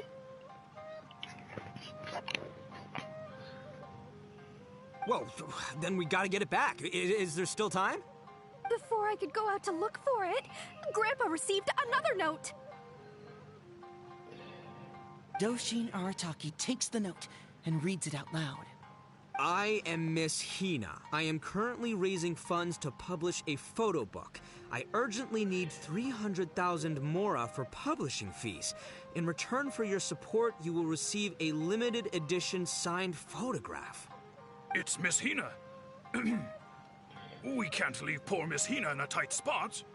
You're right, Gramps. Is 300,000 mora enough? I can spare some too if we need to make up the difference. Maybe I can get a photo of Miss Hina too. We gotta help Miss Hina out here. It's a scam, Doshin Arataki! Snap out of it! Oh, right, yeah, because if Miss Hina needed funds, she'd come to me first, as her #1 fan. Why would she go asking this old geezer for help? These con artists don't know who they're up against. Well, anyway. Doshin Arataki grabs the note and reads it aloud. I am Arataki Ito. I was recently framed for a crime I totally did not commit, and now I'm stuck here in prison. I am in urgent need of 500,000 mora as bail. In return for your help getting me out, I will bring the whole gang over to thank you personally at your house. Must be a scammer, surely. I've never heard of this person, and they're asking me for 500,000 mora. Wait a minute. This is a scam. I'm Arataki Ito. You are? But your name tag says... Doshin Arataki follows Miss Etsu's gaze to the name tag emblazoned on his chest, which reads, Arataki Shmito. What kind of whack job script is this? Am I me or ain't I? So, the bail money? Nope, no way, not a chance. Arataki Ito would never ask innocent people for mora in order to post bail. Whoever wrote this is a liar and a cheat, and we gotta get out there and get this guy off our streets. But just as Do brings his attention back to her.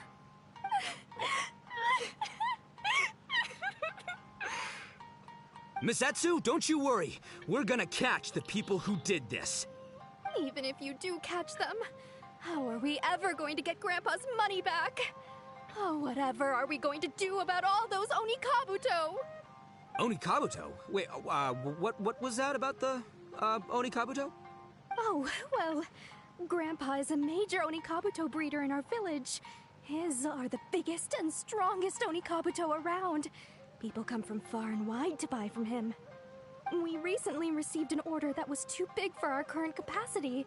We were planning to expand Grandpa's facilities, but then we were swindled out of all of our money. Right after we'd signed the contract, too. If we don't deliver these Onikabuto on time, Grandpa will have to pay huge damages. Oh, what are we going to do? Man, what's that saying? It's like, it never rains, but it snowballs. Exactly what we're dealing with. Etsu, my dear, don't worry. I'll sell the house if I have to. We'll find a way through. But then where will we stay? Please help us, Doshin Arataki. All we need is the 500,000 mora that was taken from us. Can you help us raise it? Or maybe you could lend it to us? Grandpa's business is going very well. We just need help getting over this hurdle. Doshin Arataki, please. If you lend us the money, I'm sure I can make it up to you by... I won't hear of it. As a public servant, I would never dream of taking advantage of a person in need. I was going to say, by giving you part ownership of the Oni Kabuto farm. Oh, so that's what you were, yeah. It's not as enticing an offer as I was... wait, on Oni Kabuto farm, how many Oni Kabuto did you say you have? Because if it's more than, say, 10... 10,000. What? 10,000? Well, that's more Oni Kabuto than I've seen in my whole life. Please help us. As long as we get through this, those 10,000 Oni Kabuto are yours to keep. 10,000 Oni Kabuto? Hey, if I looked after them, they'd have little baby Oni Kabuto. And then the little baby Oni Kabuto would grow up and have little baby Oni Kabuto of their own. Doshin Arataki is struck by a sudden wave of pure elation. His face breaks into a big, beaming smile. But what does he do next? Miss Etsu, don't you worry. I'm gonna help you out. But 10,000 is too many. I can only accept 1,000. Wait, no, what am I saying? 500 Oni Kabuto. As a Doshin of the Tenryou Commission, it is my duty to serve. How could I abuse my position to take advantage of you? That's great news, Master Arataki. What a wonderful person you are. So strong and handsome and committed to doing the right thing. It's rare to find these days. Yep, that's me. All right, there's just one final question that needs answering. What question is that? The question is... Where's my Mora?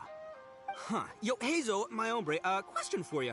What's my character's salary in the script? Oh, also, any inheritance or other lump sums I should know about? Basically, can I afford this 500,000 Mora? I mean, Schmito.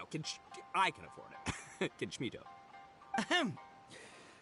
Faced with a damsel in distress, Doshin Arataki fights to remain level-headed and asks that other age-old question. Where's my Mora?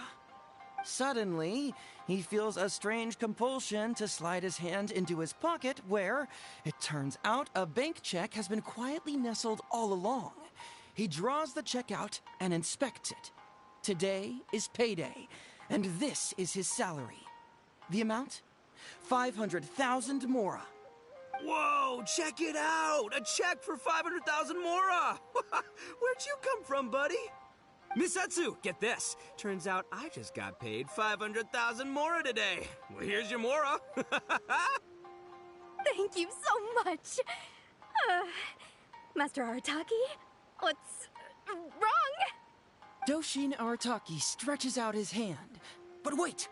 Just as he is about to hand over the check to Miss Etsu, he hesitates, tightly pinching one end of the check betwixt his two fingers. All he needs to do now is release the check, and it will fall into Miss Etsu's eager hands. But let go of the check he does not. Master Arataki, let go! Wait. Something's not right. Doshin Arataki is having second thoughts. Has something caught his attention? Has it aroused his suspicion? Has he finally realized the truth? So, this is an anti-fraud show, right? Huh? A spark of intuition bursts to life in Doshin Arataki's mind. Since this is an anti-fraud event, I have a question. Is he about to ask the most critical question of all? I gotta ask. This is it. Here it comes. Does a Doshin really get paid this much? 500,000 Mora. Enough to get an Electro Archon out from a hostage situation, then go pay for Miss Hina's publishing costs. You telling me the average Doshin can do all that on one pay packet? I don't know, seems pretty fishy to me. Hey, compadre, what do you think? Am I being scammed here? Hazel! Ito's cheating! He asked for help! As the spark of intuition flickers and threatens to fade, Doshin Arataki clutches around in desperation, hoping to find a source of fuel to feed the flames of enlightenment. Traveler, are you going to help this poor man? out of his predicament? It'll keep an eye out. This is for your heart. Aha! Etsu and Iba! So that's what's going on here. You two are the scam artists. You put on this damsel in distress and elderly grandpa act to win my sympathy, then used a few cheap tricks to get my attention. Then you dangled the bait in front of me, waiting for me to bite. Darn it! I knew it! Who in their right mind would give away Oni Kabuto for free, let alone 10,000 of them? It's too good to be true, and that's how I know you're the scam artists. You got a lot of nerve trying to scam a Doshin. You're coming with me, and you'll give a full confession if you know what's good for you. Finally, with the help of his intuition and a little guidance from beyond the void, Doshin Arataki successfully avoided being defrauded. Not only that, but he asked a critical question. Who in their right mind would give away Oni Kabuto for free? I ask you all, is there such a thing as free Oni Kabuto? Free Mora? Or does nothing in life come for free? All right, remember, it takes years to make a fortune, but only a moment to lose it all to a scam artist. Thank you once again for watching Heizo Talks Fraud. Stay alert, everybody, and see you again next time. The show ends on a high note with thunderous applause. So, how's my acting? I think I did just fine without a script. Those two would-be scam artists need to up their game if they want to have a chance of taking me down. Hello? Without that hint from the Traveler, you would have handed that cash away without a second thought. Right, yeah. I should thank him for the timely hint. But I pretty much knew off the bat that something fishy was about to go down, so, it was just a matter of time before I saw right through their scam. Also, I don't know how there's there's like maybe 5 endings, just one ending took an hour. I mean, point being, I could skip through all the dialogue until new dialogue appears and all that, but either way, it took an hour. And I'm gonna quickly try and ball as well, because it's about an hour, and I can refill them with like the 2 big balls out of it anyway.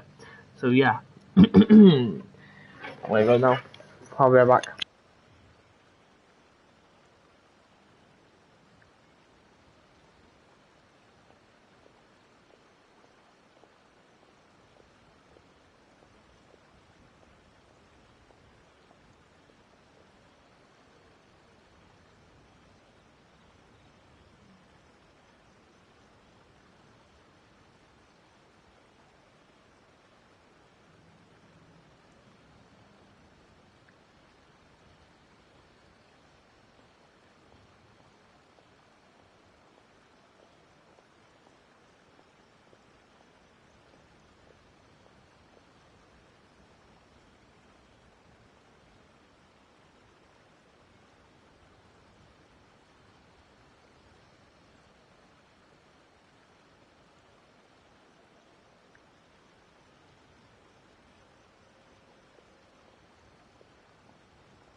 Okay, testing.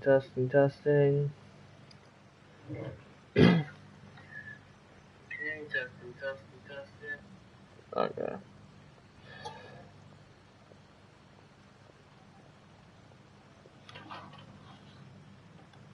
Seriously, oldest trick in the book. Who's gonna fall for that?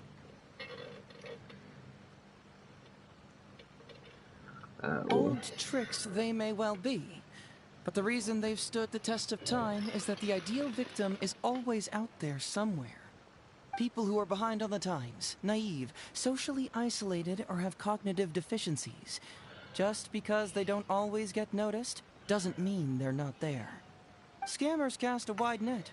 Sure, maybe 10,000 fish will escape, but they only need one catch for them to win and for us to lose. Well, no more losing from now on. Not with me here to protect everyone. I think we can all agree that my performance today shows I'm savvy enough to keep the scammers at bay. Don't be too confident. Anyway, Ito, my old... What was it again? Ah, yes, bro. Here's the reward you were promised. Ah, music to my ears. Emperor Oni Kabuto, come to Papa.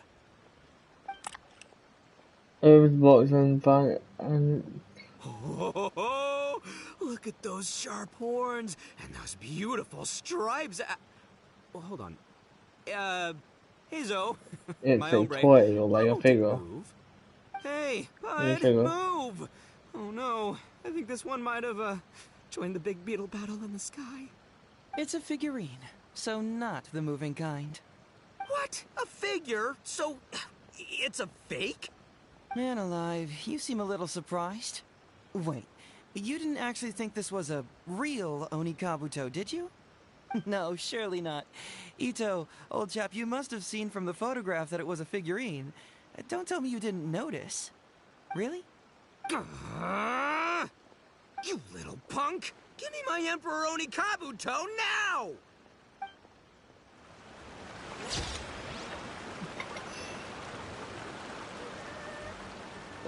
Saying all these because I feel like one of them would be good to make. Also, that took like an hour out of one story.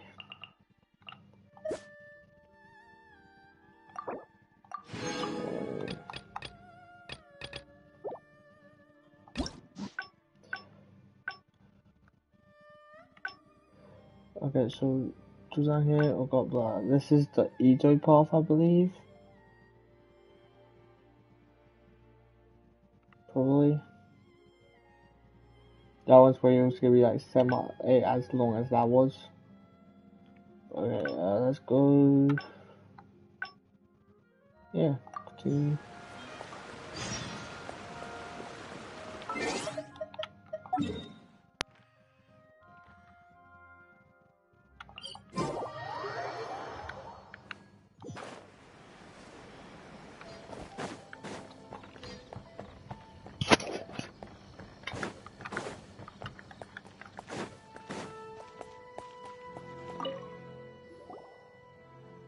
So, have you gone through the case files?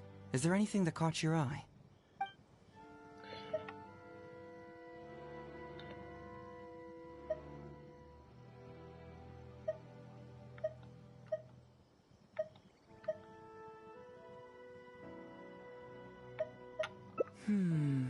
That case should be easy enough. Just leave it to Uesugi. I was hoping I wouldn't have to drag you into this, but it's just occurred to me that with your help, I might be able to wrap up this problem. Alright then, tell us about the complaint letter. It's from Sango, the president of Bantan Sango Detective Agency. I assume you've met her before? Yes, I know you two have some beef, and it appears it's to be pretty serious. You can say that. Sango's complaint letter accuses me of abusing my power for personal gain and blatantly concealing the truth behind the Ryuji case from years ago. Seriously, do I really seem like the type of person who'd do that? Concealing the truth? That definitely sounds like something you would do. Hey, don't judge a book by its cover, alright? Let's just go to the detective agency and talk to Sango. We'll need to speak with her to get to the bottom of this.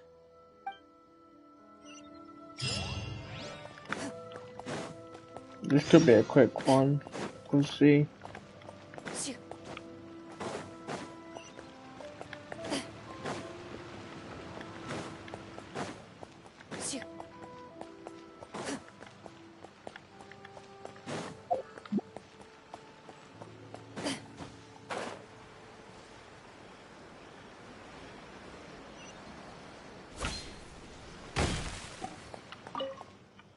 Welcome back, Mr. Heizo. I'm glad you're all right. How about some tonkatsu?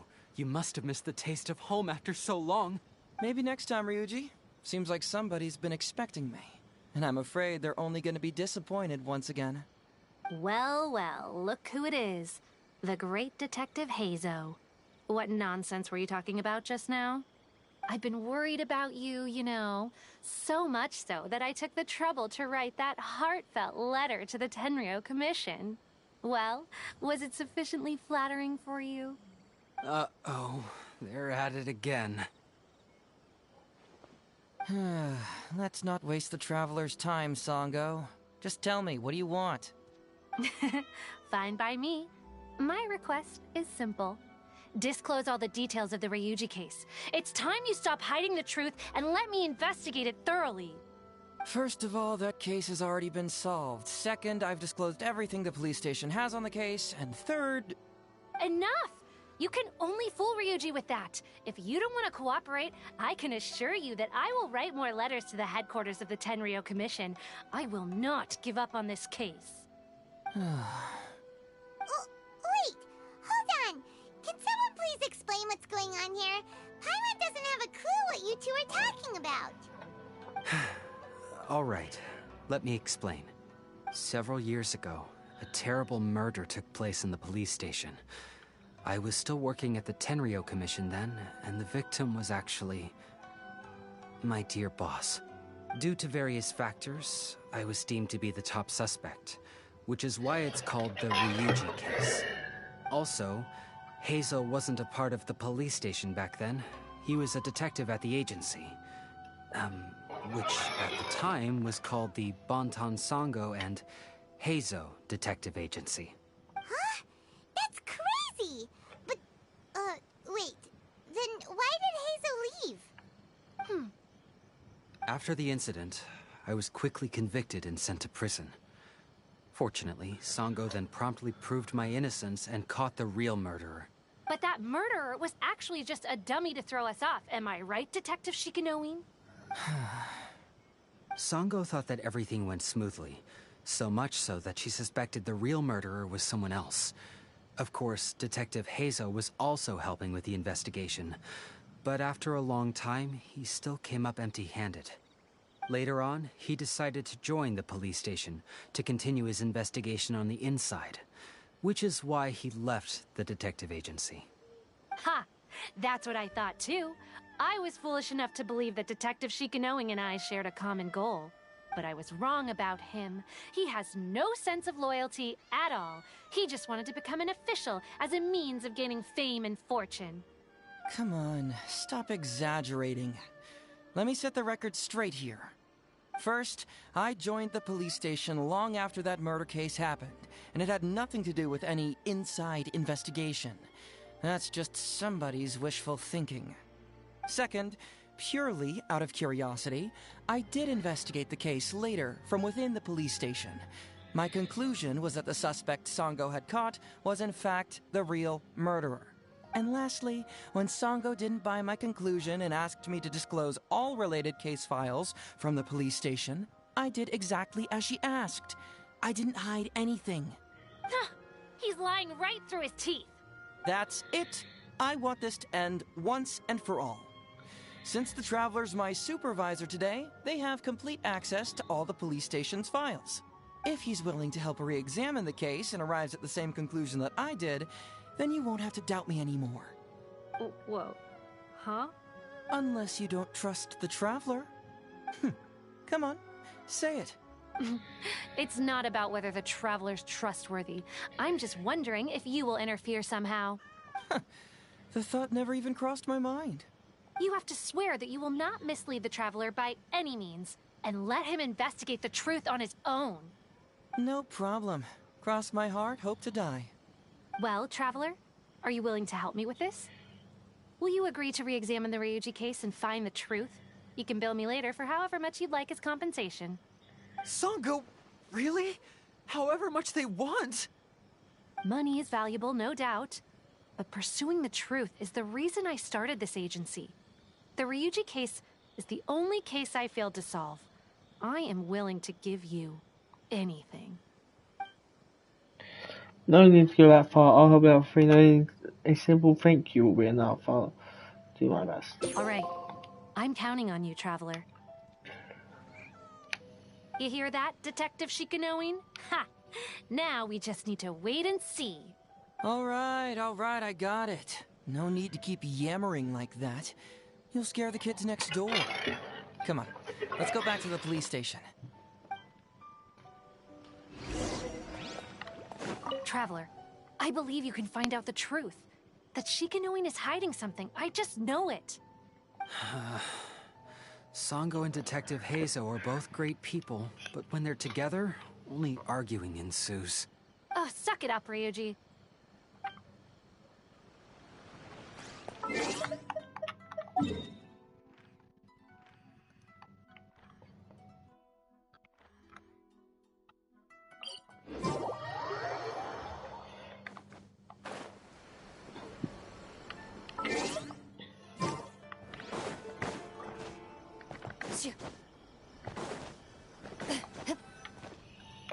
All right, hang out here for a sec.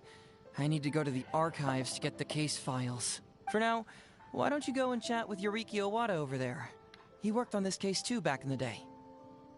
You seem to really want me to look into this. No, you misunderstand. It's not that I want you to look into this. It's just that you're the only one who can. You're the only one I can think of who Sango would ever believe. She trusts in both your qualities and abilities, so I hope your findings can finally convince her and put an end to this whole thing. Sure, she's just writing complaint letters for now, but who knows what she'll do in the future. All right, I'll go get those case files. You go ahead and talk to Yoriki Owada for a while. You are who? You are. Oh, hello there. Heizo sent me to talk to you about the Ryuji case. The Ryuji case? Oh, so you want to reinvestigate that one? That was several years ago now, but I still remember it clearly. It's pretty hard to forget something like that. Especially when the victim was the head of this police station. His name was Takatsukasa Isamu, the younger brother of Takatsukasa Susumu, head of the Takatsukasa clan. He was really one of a kind. Decisive, brave, and smart. He was much younger than me, and already had quite a reputation. I'm sure he would have gone far in the Tenryou Commission, if only he was still alive. What a shame. Who would have guessed someone was plotting against him? They say Ryuji was the top suspect. People will believe anything they hear. Everyone in the police station knew that Ryuji saw Takatsukasa Isamu like a father. Ryuji was an orphan, you know. Before he joined the station, he had been taking odd jobs here and there. It was Isamu who really took him under his wing. Ryuji was simple and not particularly bright, but he was very loyal to those who treated him well. He's also hard-working. Isamu must have seen these qualities in him and decided to keep Ryuji by his side. Ryuji worked with him for years after that, and was even promoted to be his personal assistant. Do you really think Ryuji would do anything to harm him? So, then why was Ryuji convicted? Even Paimon can tell that's a mistake. Well, here comes the interesting part of the case. Within a week, and before all the loose ends had even been tied up, Ryuji received his conviction. Moreover, it was signed by Madame Kujo-Sara. What? Why would Sara do something like that? What do you think, Owada? I'm getting older now, and my eyesight is poor. I can't see too clearly anymore. Hey, come on, Yoriki Owada, there's nothing to see. It's obvious that the Kujo clan did it. You can't just go around saying things like that, Wisuki. Those were just hearsay. There was no evidence. That's not true. Traveler, you may be unaware that the Takatsukasa clan has always been assisting the Kujo clan in the Tenryou Commission. But who doesn't want to be the boss, right? And Takatsukasa Isamu was the key figure for the Takatsukasa clan to bring down the Kujo clan. At that time, no one was held in higher regard than Isamu. So, naturally, the Kujo clan saw him as a potential threat.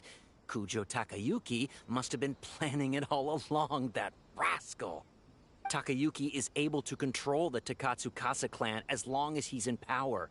But by the time he retires, Isamu would have been at the apex of his political power, while Masahito and Kamaji of the Kujo clan would still have been too young. The two of them wouldn't stand a chance against Isamu. You think Kujo Takayuki would simply sit back while Isamu gained traction? This one seems to be a So long he decided ending. to strike first. You youngsters and your conspiracy theories. No, it's true. It's the only way to explain it. Otherwise, why would an impartial person like Madame Kujo-Sara sign Ryuji's conviction so quickly? They had to find a scapegoat to pacify the Takatsukasa clan, so Kujo Takayuki must have told her to sign it immediately. I'm not accusing Madame Kujo-Sara of anything, mind you. I respect her very much. But maybe she had no other choice. What do you know? I'm sure Madame Kujo-Sara must have had her own reasons. What about the real murderer who was later caught by Sengo? The guy was a forensic expert who worked in the station named Shiroyama. I have to admit, he wasn't easy to track down. That Sango really is something, though. She caught him without even breaking a sweat. It turned out that after poisoning Isamu, Shiroyama secretly took the poison to Ryuji's place in order to frame him. Later on, the poison was also found in the forensic office, but that was already after Shiroyama's death. He confessed everything in a testament. That's right. He hung himself in the forensic office not long after Sango was on his trail. Probably because he knew it was only a matter of time before he would be caught. Of course, he didn't admit whether he had been prompted by Kujo Takayuki. He took the responsibility alone. I bet Kujo Takayuki promised him a sizable compensation. After all, Shiroyama had a family to feed. There you go again, pulling conclusions out of thin air. There wasn't any evidence of that at all. Listen, I can almost guarantee that it was the Takatsukasa clan who invited Sango to investigate. We all knew that Ryuji was just a scapegoat. You think the Takatsukasa clan wouldn't figure that out? They're not stupid. So, they were suspicious of the Kujo clan and invited Sango to take the case. However, the Kujo clan were still a step ahead and were able to remove themselves from the situation before the whole thing blew up. They drove Shiroyama to take all the blame as well as his own life. A perfectly clean cut for the Kujo clan. With Shiroyama dead, there was no one left to testify. Even the Electro Archon herself wouldn't be able to do anything. You make up stuff faster than a politician. It's a wonder nobody's asked you to be an advisor yet. Hey, that's their loss. The whole thing is starting to sound complicated. Hey, I brought the files. I bet you got quite an earful just now, huh? But don't believe everything they say. After all, people can tell you anything, and it's hard to separate truth from rumors without facts. So what really matters is the case files. Everything laid out here is all that the police station has about the case. Please, take a look. Remember, you may find many clues during an investigation, but not all of them are useful. And in some cases, the clues you will find will not only be useless, but downright misleading. Also, if a clue cannot corroborate anything on its own, you can always compare it with other clues, and maybe then you'll find what you're looking for. Okay, that should just about do it. I'm looking forward to your results. Hold on. What actually counts as a result? Usually, you need to find two things from these clues. A proven motive and proven means. Once you can confirm these two things, the criminal can be proven guilty. I understand. All right, you can go ahead and get started now. I look forward to hearing your verdict.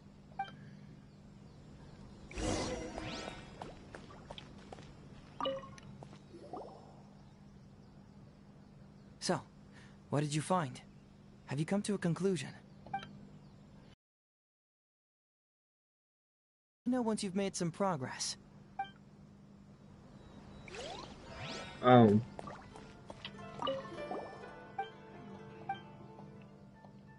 I'm gonna ask him all this stuff. Yikes!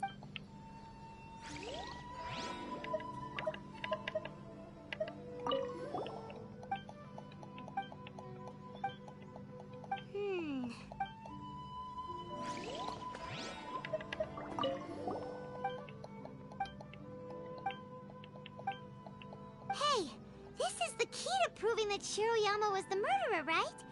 That is, if you...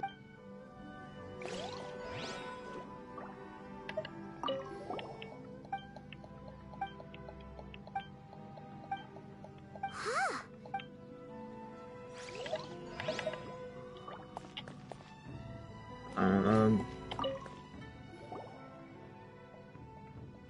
So, what did you find?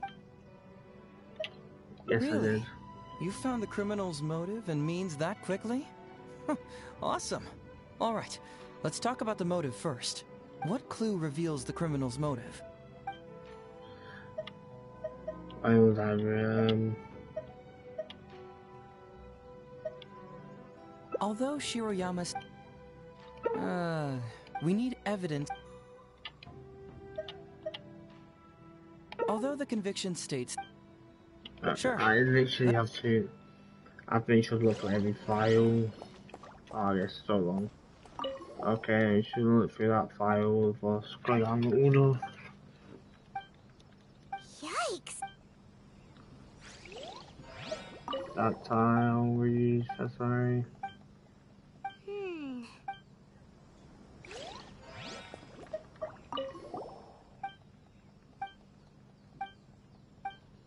Hey!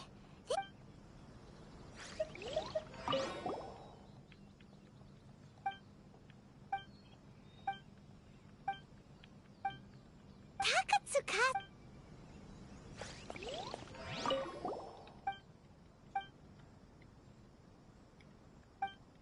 Wow.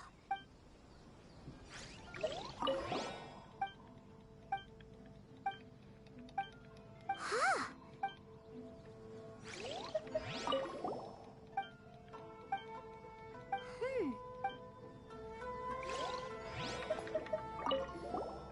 Huh?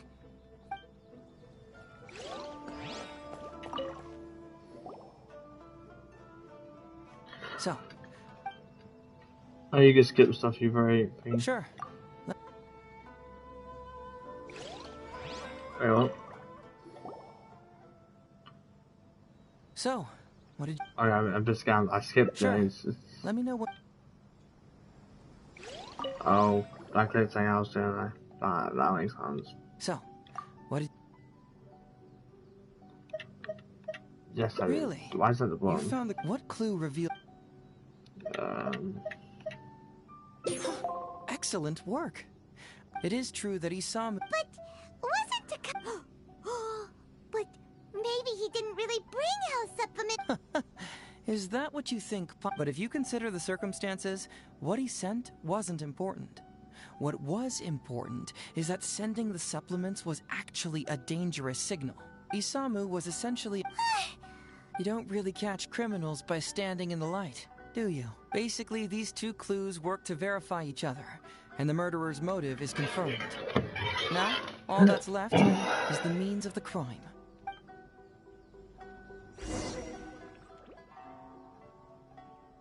Next, which clue confirms the criminal's means? So, what did you find? Have you come to a conclusion? Yes, I did.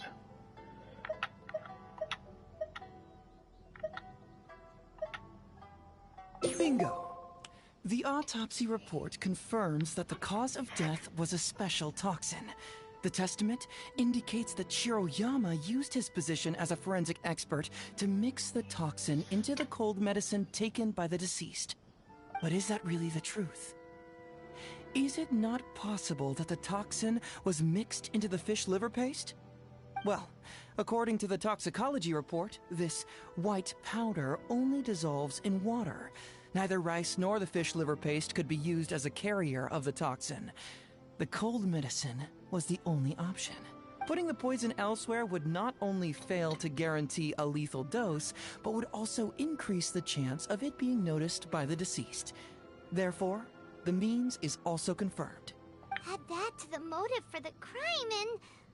Whoa! So the murderer really was Shiroyama! Yep, pretty clear cut, wouldn't you say? Look, I really don't know what Sango is so suspicious about.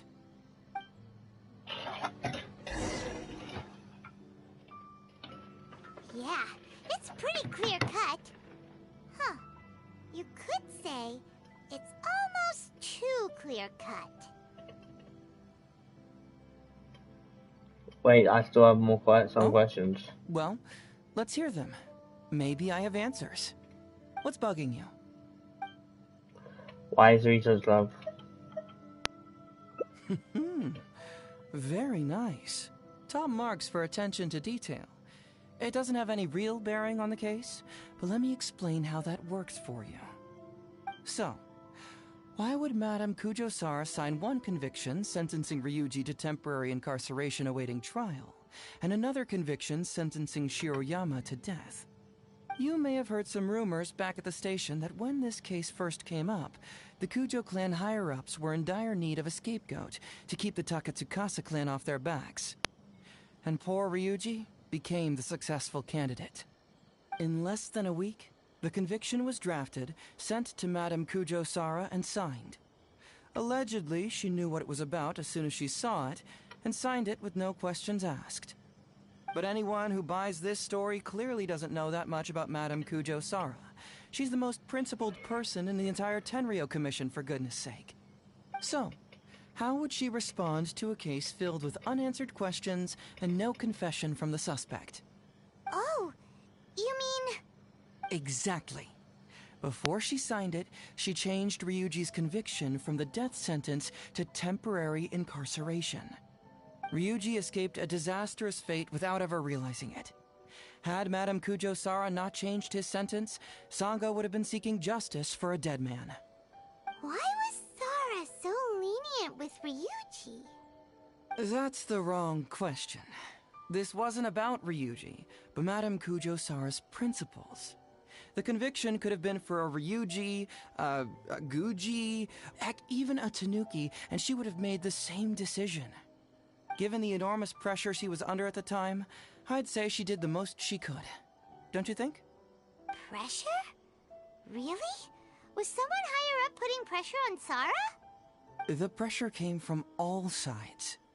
The deceased was the leader of the police station and the rising star of the Takatsukasa clan. All eyes were on this case. How this became reduced to the unimaginative rumor that Madame Kujo-Sara convicted Ryuji under pressure from her superiors, I have no idea. Ugh. Rumors here, conspiracy theories there. Lies at every turn. Fortunately, Madame Kujo-Sara works in an open and transparent manner and pays no heed to rumors like this. She just rolls her eyes and forgets all about them. How do you know? Just because she has never publicly clarified the truth doesn't mean she was hiding anything. So when I asked her about it, saying it was relevant to a case I was working on, she just told me how it was. Believe me, in this case, more than any other, I have checked every last detail. Why is the reason? Maybe the report was wrong. The International Trade Association is a gathering place for merchants from all over. Countless merchants pass through the port of Rito every day. It's natural for there to be a couple of missing records here or there.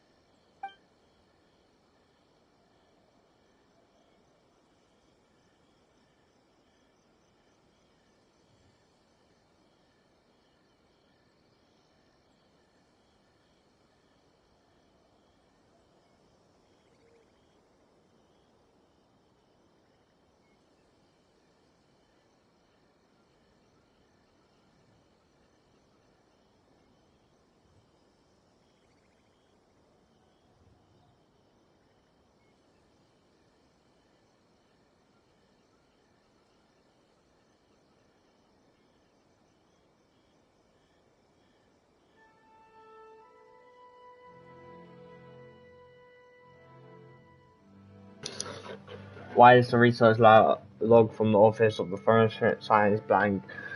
Did someone tear out some pages? This also puzzles me. Maybe someone doesn't want us being privy to the contents inside, or maybe Shiroyama tore a bunch of pages out by accident. But regardless, this isn't essential to the case. Like I said before, a lot of what comes up in an investigation is irrelevant information. The crucial elements are Shiroyama's motive and means, which we have established. Well, I've answered all your lingering questions, and you've checked all the material the police station has, so... what do you think?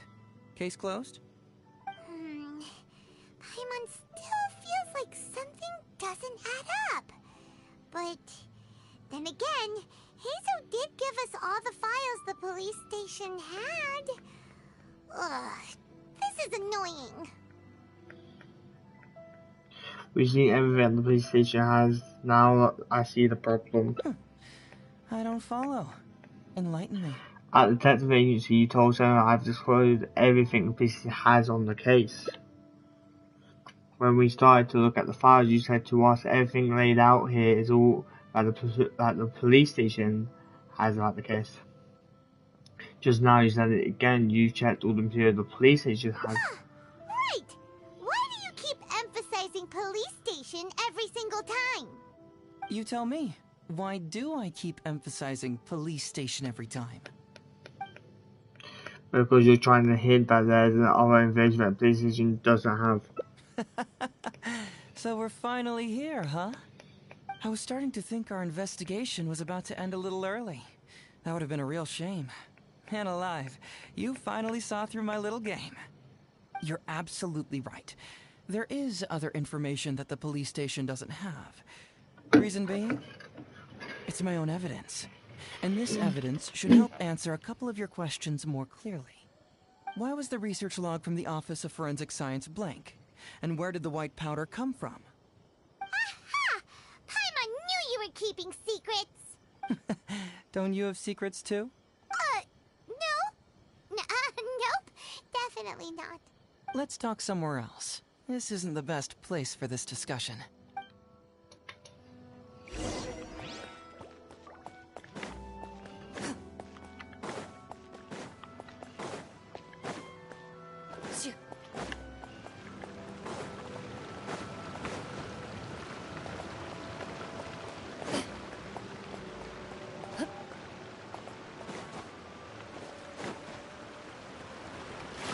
That's a scam. I ran out of energy.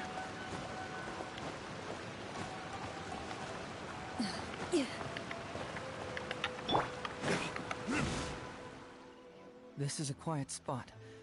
Let's talk here. I'm keeping all along. The torn out pages from the research log of the Office of Forensic Science. Great! But Paimon can't believe you kept this a secret all this time! It's not like you think.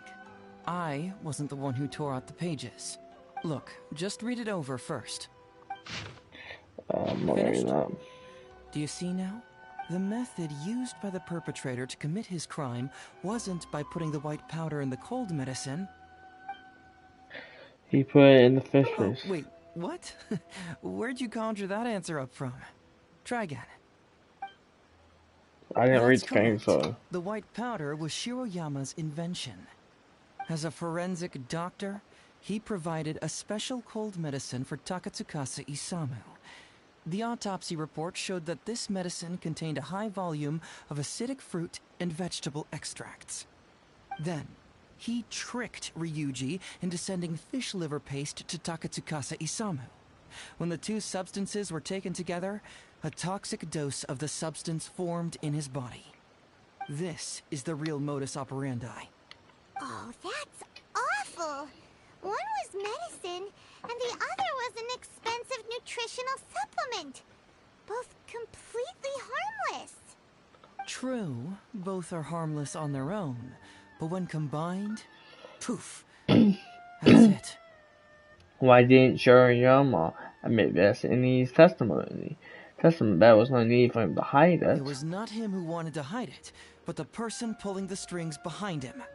Huh. You mean there was someone else pulling the strings? Aren't you curious where I found these pages from the research log? It was in Kujo Takayuki's secret warehouse. After I found the missing pages, I did some digging around and found out that Shiroyama had worked for Kujo Takayuki before joining the police station. The Kujo clan secretly provided Shiroyama with funds to study forensic science. I guess you could say that Kujo Takayuki's investment paid dividends in this case. Of course, I had only learned the Vision Hunt decree came to an end. Kujo Takayuki had lost his grip on power, and the Tenryou Commission was undergoing a general reshuffle. To avoid coming under suspicion, Madame Kujo-Sara put me in charge of building a case against Kujo Takayuki. I found a huge stash of fish liver paste in a secret warehouse. Nothing hugely incriminating about that, of course, but I still took the trouble to open each and every package until finally, I had to concede that this really was a huge stash of fish liver paste. But then, I found a secret compartment with this torn-off research report lying inside. So it was him who wanted to frame Ryuji all along. What a nasty piece of work. Let's review the whole case from the top. First, Takatsukasa Isamu, for whatever reason, noticed Shiroyama's talent as a forensic doctor. Poison on his behalf. But Shiroyama was already working for the Kujo clan, so he refused. Takatsukasa Isamu wasn't about to take no for an answer, and that's where things took a dark turn. He twisted Shiroyama's arm by making a veiled threat to harm his family. All Shiroyama could do was to secretly report everything to Kujo Takayuki. When Takayuki learned what was happening, he instructed Shiroyama to pretend to cooperate with Takatsukasa Isamu, then kill the latter with the white powder once it was fully developed. Meanwhile, Ryuji's only role in this case was to deliver the fish liver paste to Takatsukasa Isamu on Shiroyama's orders, completely unaware of the fact that he was being used as a pawn and that this was a key ingredient needed to create the poison. After the incident, Kujo Takayuki hoped to make Ryuji the fall guy, until the death sentence was stalled when it reached Madame Kujo-Sara. In the meantime, Sango had begun her own investigation. Kujo Takayuki grew nervous that the truth would get out, so he threw Shiroyama to the wolves, hounding him to death and erasing all traces of contact between the two. And yet, he wanted to keep this secret formula, so he hid it. Greedy guy, that Takayuki. He must have wanted to have it on hand just in case he needed to employ it again in the future, and make someone else disappear. This Kujo Takayuki is an evil lunatic! We've got to report this to A. Whatever his current punishment is, it needs to be 10 times worse! That would be practically impossible. One research log found in his warehouse doesn't prove anything. Even I can think of 100 excuses. Besides, Ryuji directly contributed to Takatsukasa Isamu's death by delivering the fish liver paste to him. The fact that he was unaware of the true nature of the situation doesn't matter. But he's still innocent, right? Isn't it just a coincidence? Paimon really doesn't get how the law works. Legally speaking, the judge would most likely rule that it was accidental. But in practice, Ryuji may still have to end up shouldering some responsibility. So basically, you've been hiding the truth all this time to protect Ryuji. Mental trauma doesn't heal as easily as physical wounds. My biggest worry is that Ryuji would struggle to cope if he knew the truth. He's like an innocent child. He freely gives his trust and his love to everyone that treats him well. That's why he thought of Takatsukasa Isamu as a father figure. I'm pretty sure that to this day, he has never paused to wonder whether Takatsukasa Isamu was actually a good person, or if Sango just hired him as a gopher, or why I left the detective agency. If he found out the facts about Takatsukasa Isamu, I'm afraid it would crush him. So why are you revealing the truth to me today? Well, as you can see, I'm a little less confident than people might think. To prevent Ryuji from getting hurt, I covered up the truth. But by doing so, have I held him back? Did I do the right thing? I couldn't turn to anyone for help, and everyone around me thinks I'm so smart that I should just be able to handle every case on my own. Even if I tried to discuss it with them, they'd just say, "Don't be ridiculous, Mr. Hazo, no problem's too difficult for you." But you're different. Unlike them, you don't have that kind of prejudice towards me. You've traveled far and wide and have had all kinds of experiences. It must have taught you a lot. Most importantly, my intuition tells me that you're someone special, that I can trust you and that you can help me. Right? So, I'd like you to be the one to decide whether we should expose the truth or not. I need to think about it. Oh, you don't need to tell me what you decide, and you certainly don't need to decide right now. Let's just say I'm leaving this teensy-tiny matter up to you. All right, let's head back to the detective agency. You can mull it over on the way. Once you've made up your mind, just tell Ryuji and Sango your verdict.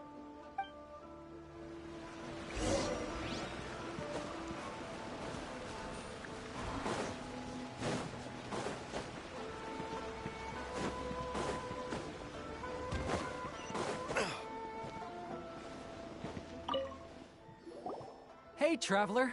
Hey, Detective Hazo. You're back already, huh? I bet you're tired. Well, I just bought some tonkatsu. Care to join me? There's plenty for everyone.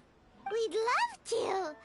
But wouldn't you like to hear the results of our investigation first? No matter what you were able to find, it's all in the past and won't ever change. So I think we'd better chow down first. Besides, if Sango's not happy with the results, we might not have anything to eat later. Come on, Ryuji, pipe down. Let's hear the Traveler's conclusion first. Okay then. Over to you, Hazo and Traveler. Don't worry, just tell us your findings. Everyone trusts you, as do I. Sango was wrong about Hazel, and the murderer was indeed...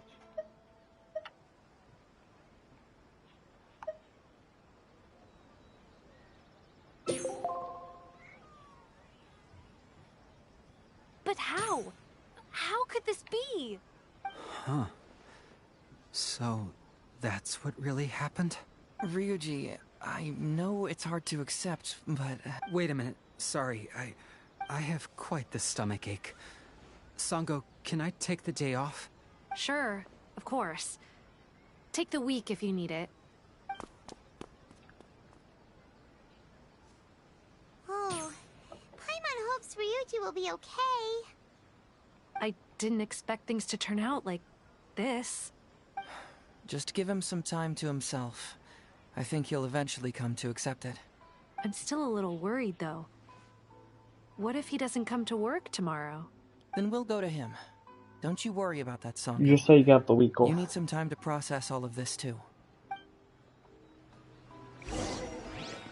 I do 8, 12...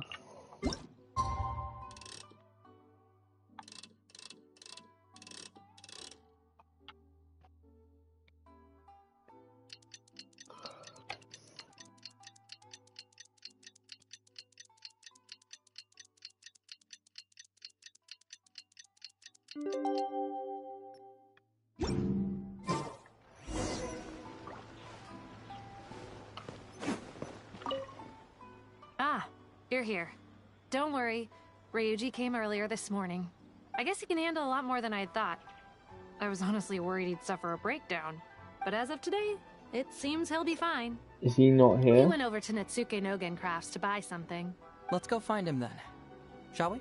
Before you go, Hazo, I kind of understand now what you meant when you left. Oh, really? I'm happy to hear you say that. All right, time to find Ryuji. Wait, aren't you going to say Ryuji? What did he say to you when you left the agency?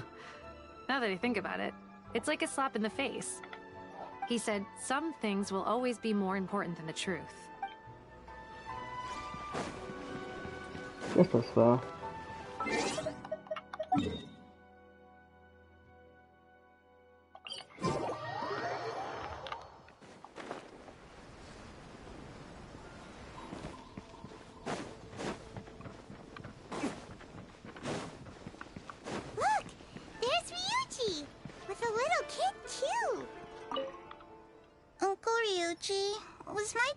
handsome? I've never seen what he looked like. Of course. Takatsukasa Isamu was a very handsome man. Also, it's not uncle. Call me brother. But you look so old. Well, I'm still your brother. Huh? How come? Because he treated me like a son. Who are you guys? We're friends with your big brother Ryuji, and with your father too. Oh, really? Yay! I've met loads of my daddy's friends today. Can you tell me some stories about him? I really want to hear them. Sure. Why, I know enough stories about your old man that if I started talking now, you'd be all grown up before I finished them. Wow, that's amazing! Well, I don't want to grow up too soon then. Maybe when I'm 100. No, 200 years old. No, 300 years old. Yep, I'm gonna wait until I'm 300 years old before I become a grown-up, so that I can make sure I finish all the stories first.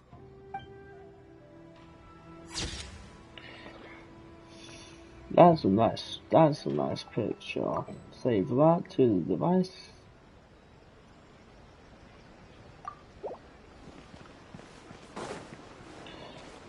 Oh my lord.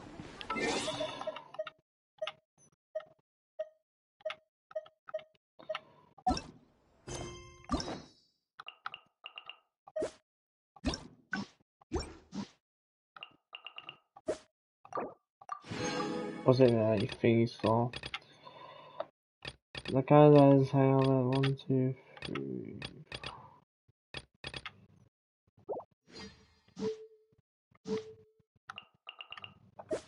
I'm bringing it ended there. By ended there, I mean for the live stream and all that, they'll end here. For the video, I'll continue the video tomorrow, which technically means for you, regardless of it is. Or whenever I look back on, I'll be able to finish the rest. The rest I don't believe are as long. By the way, yeah. For the video, I'll see you guys in a bit. And as a stream, I enjoyed the. Sorry.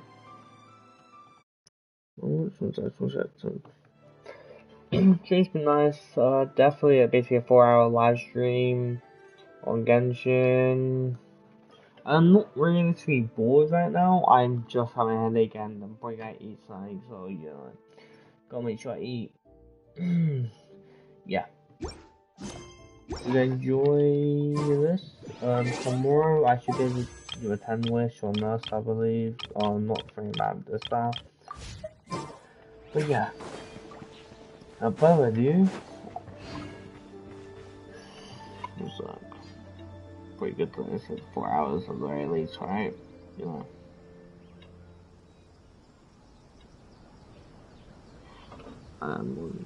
Once I want to do this, I'm going to do something else. What am I doing? 4 hours.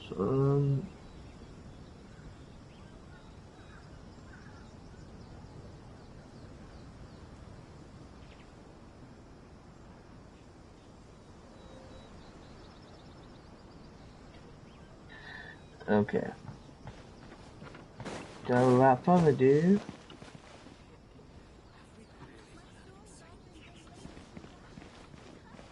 who's talking?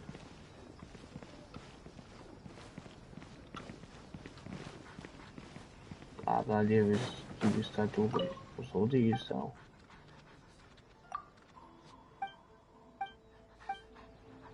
Oh.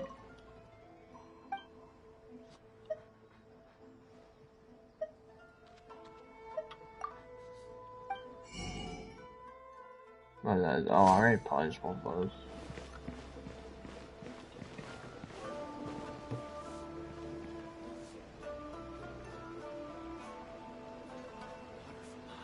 Okay.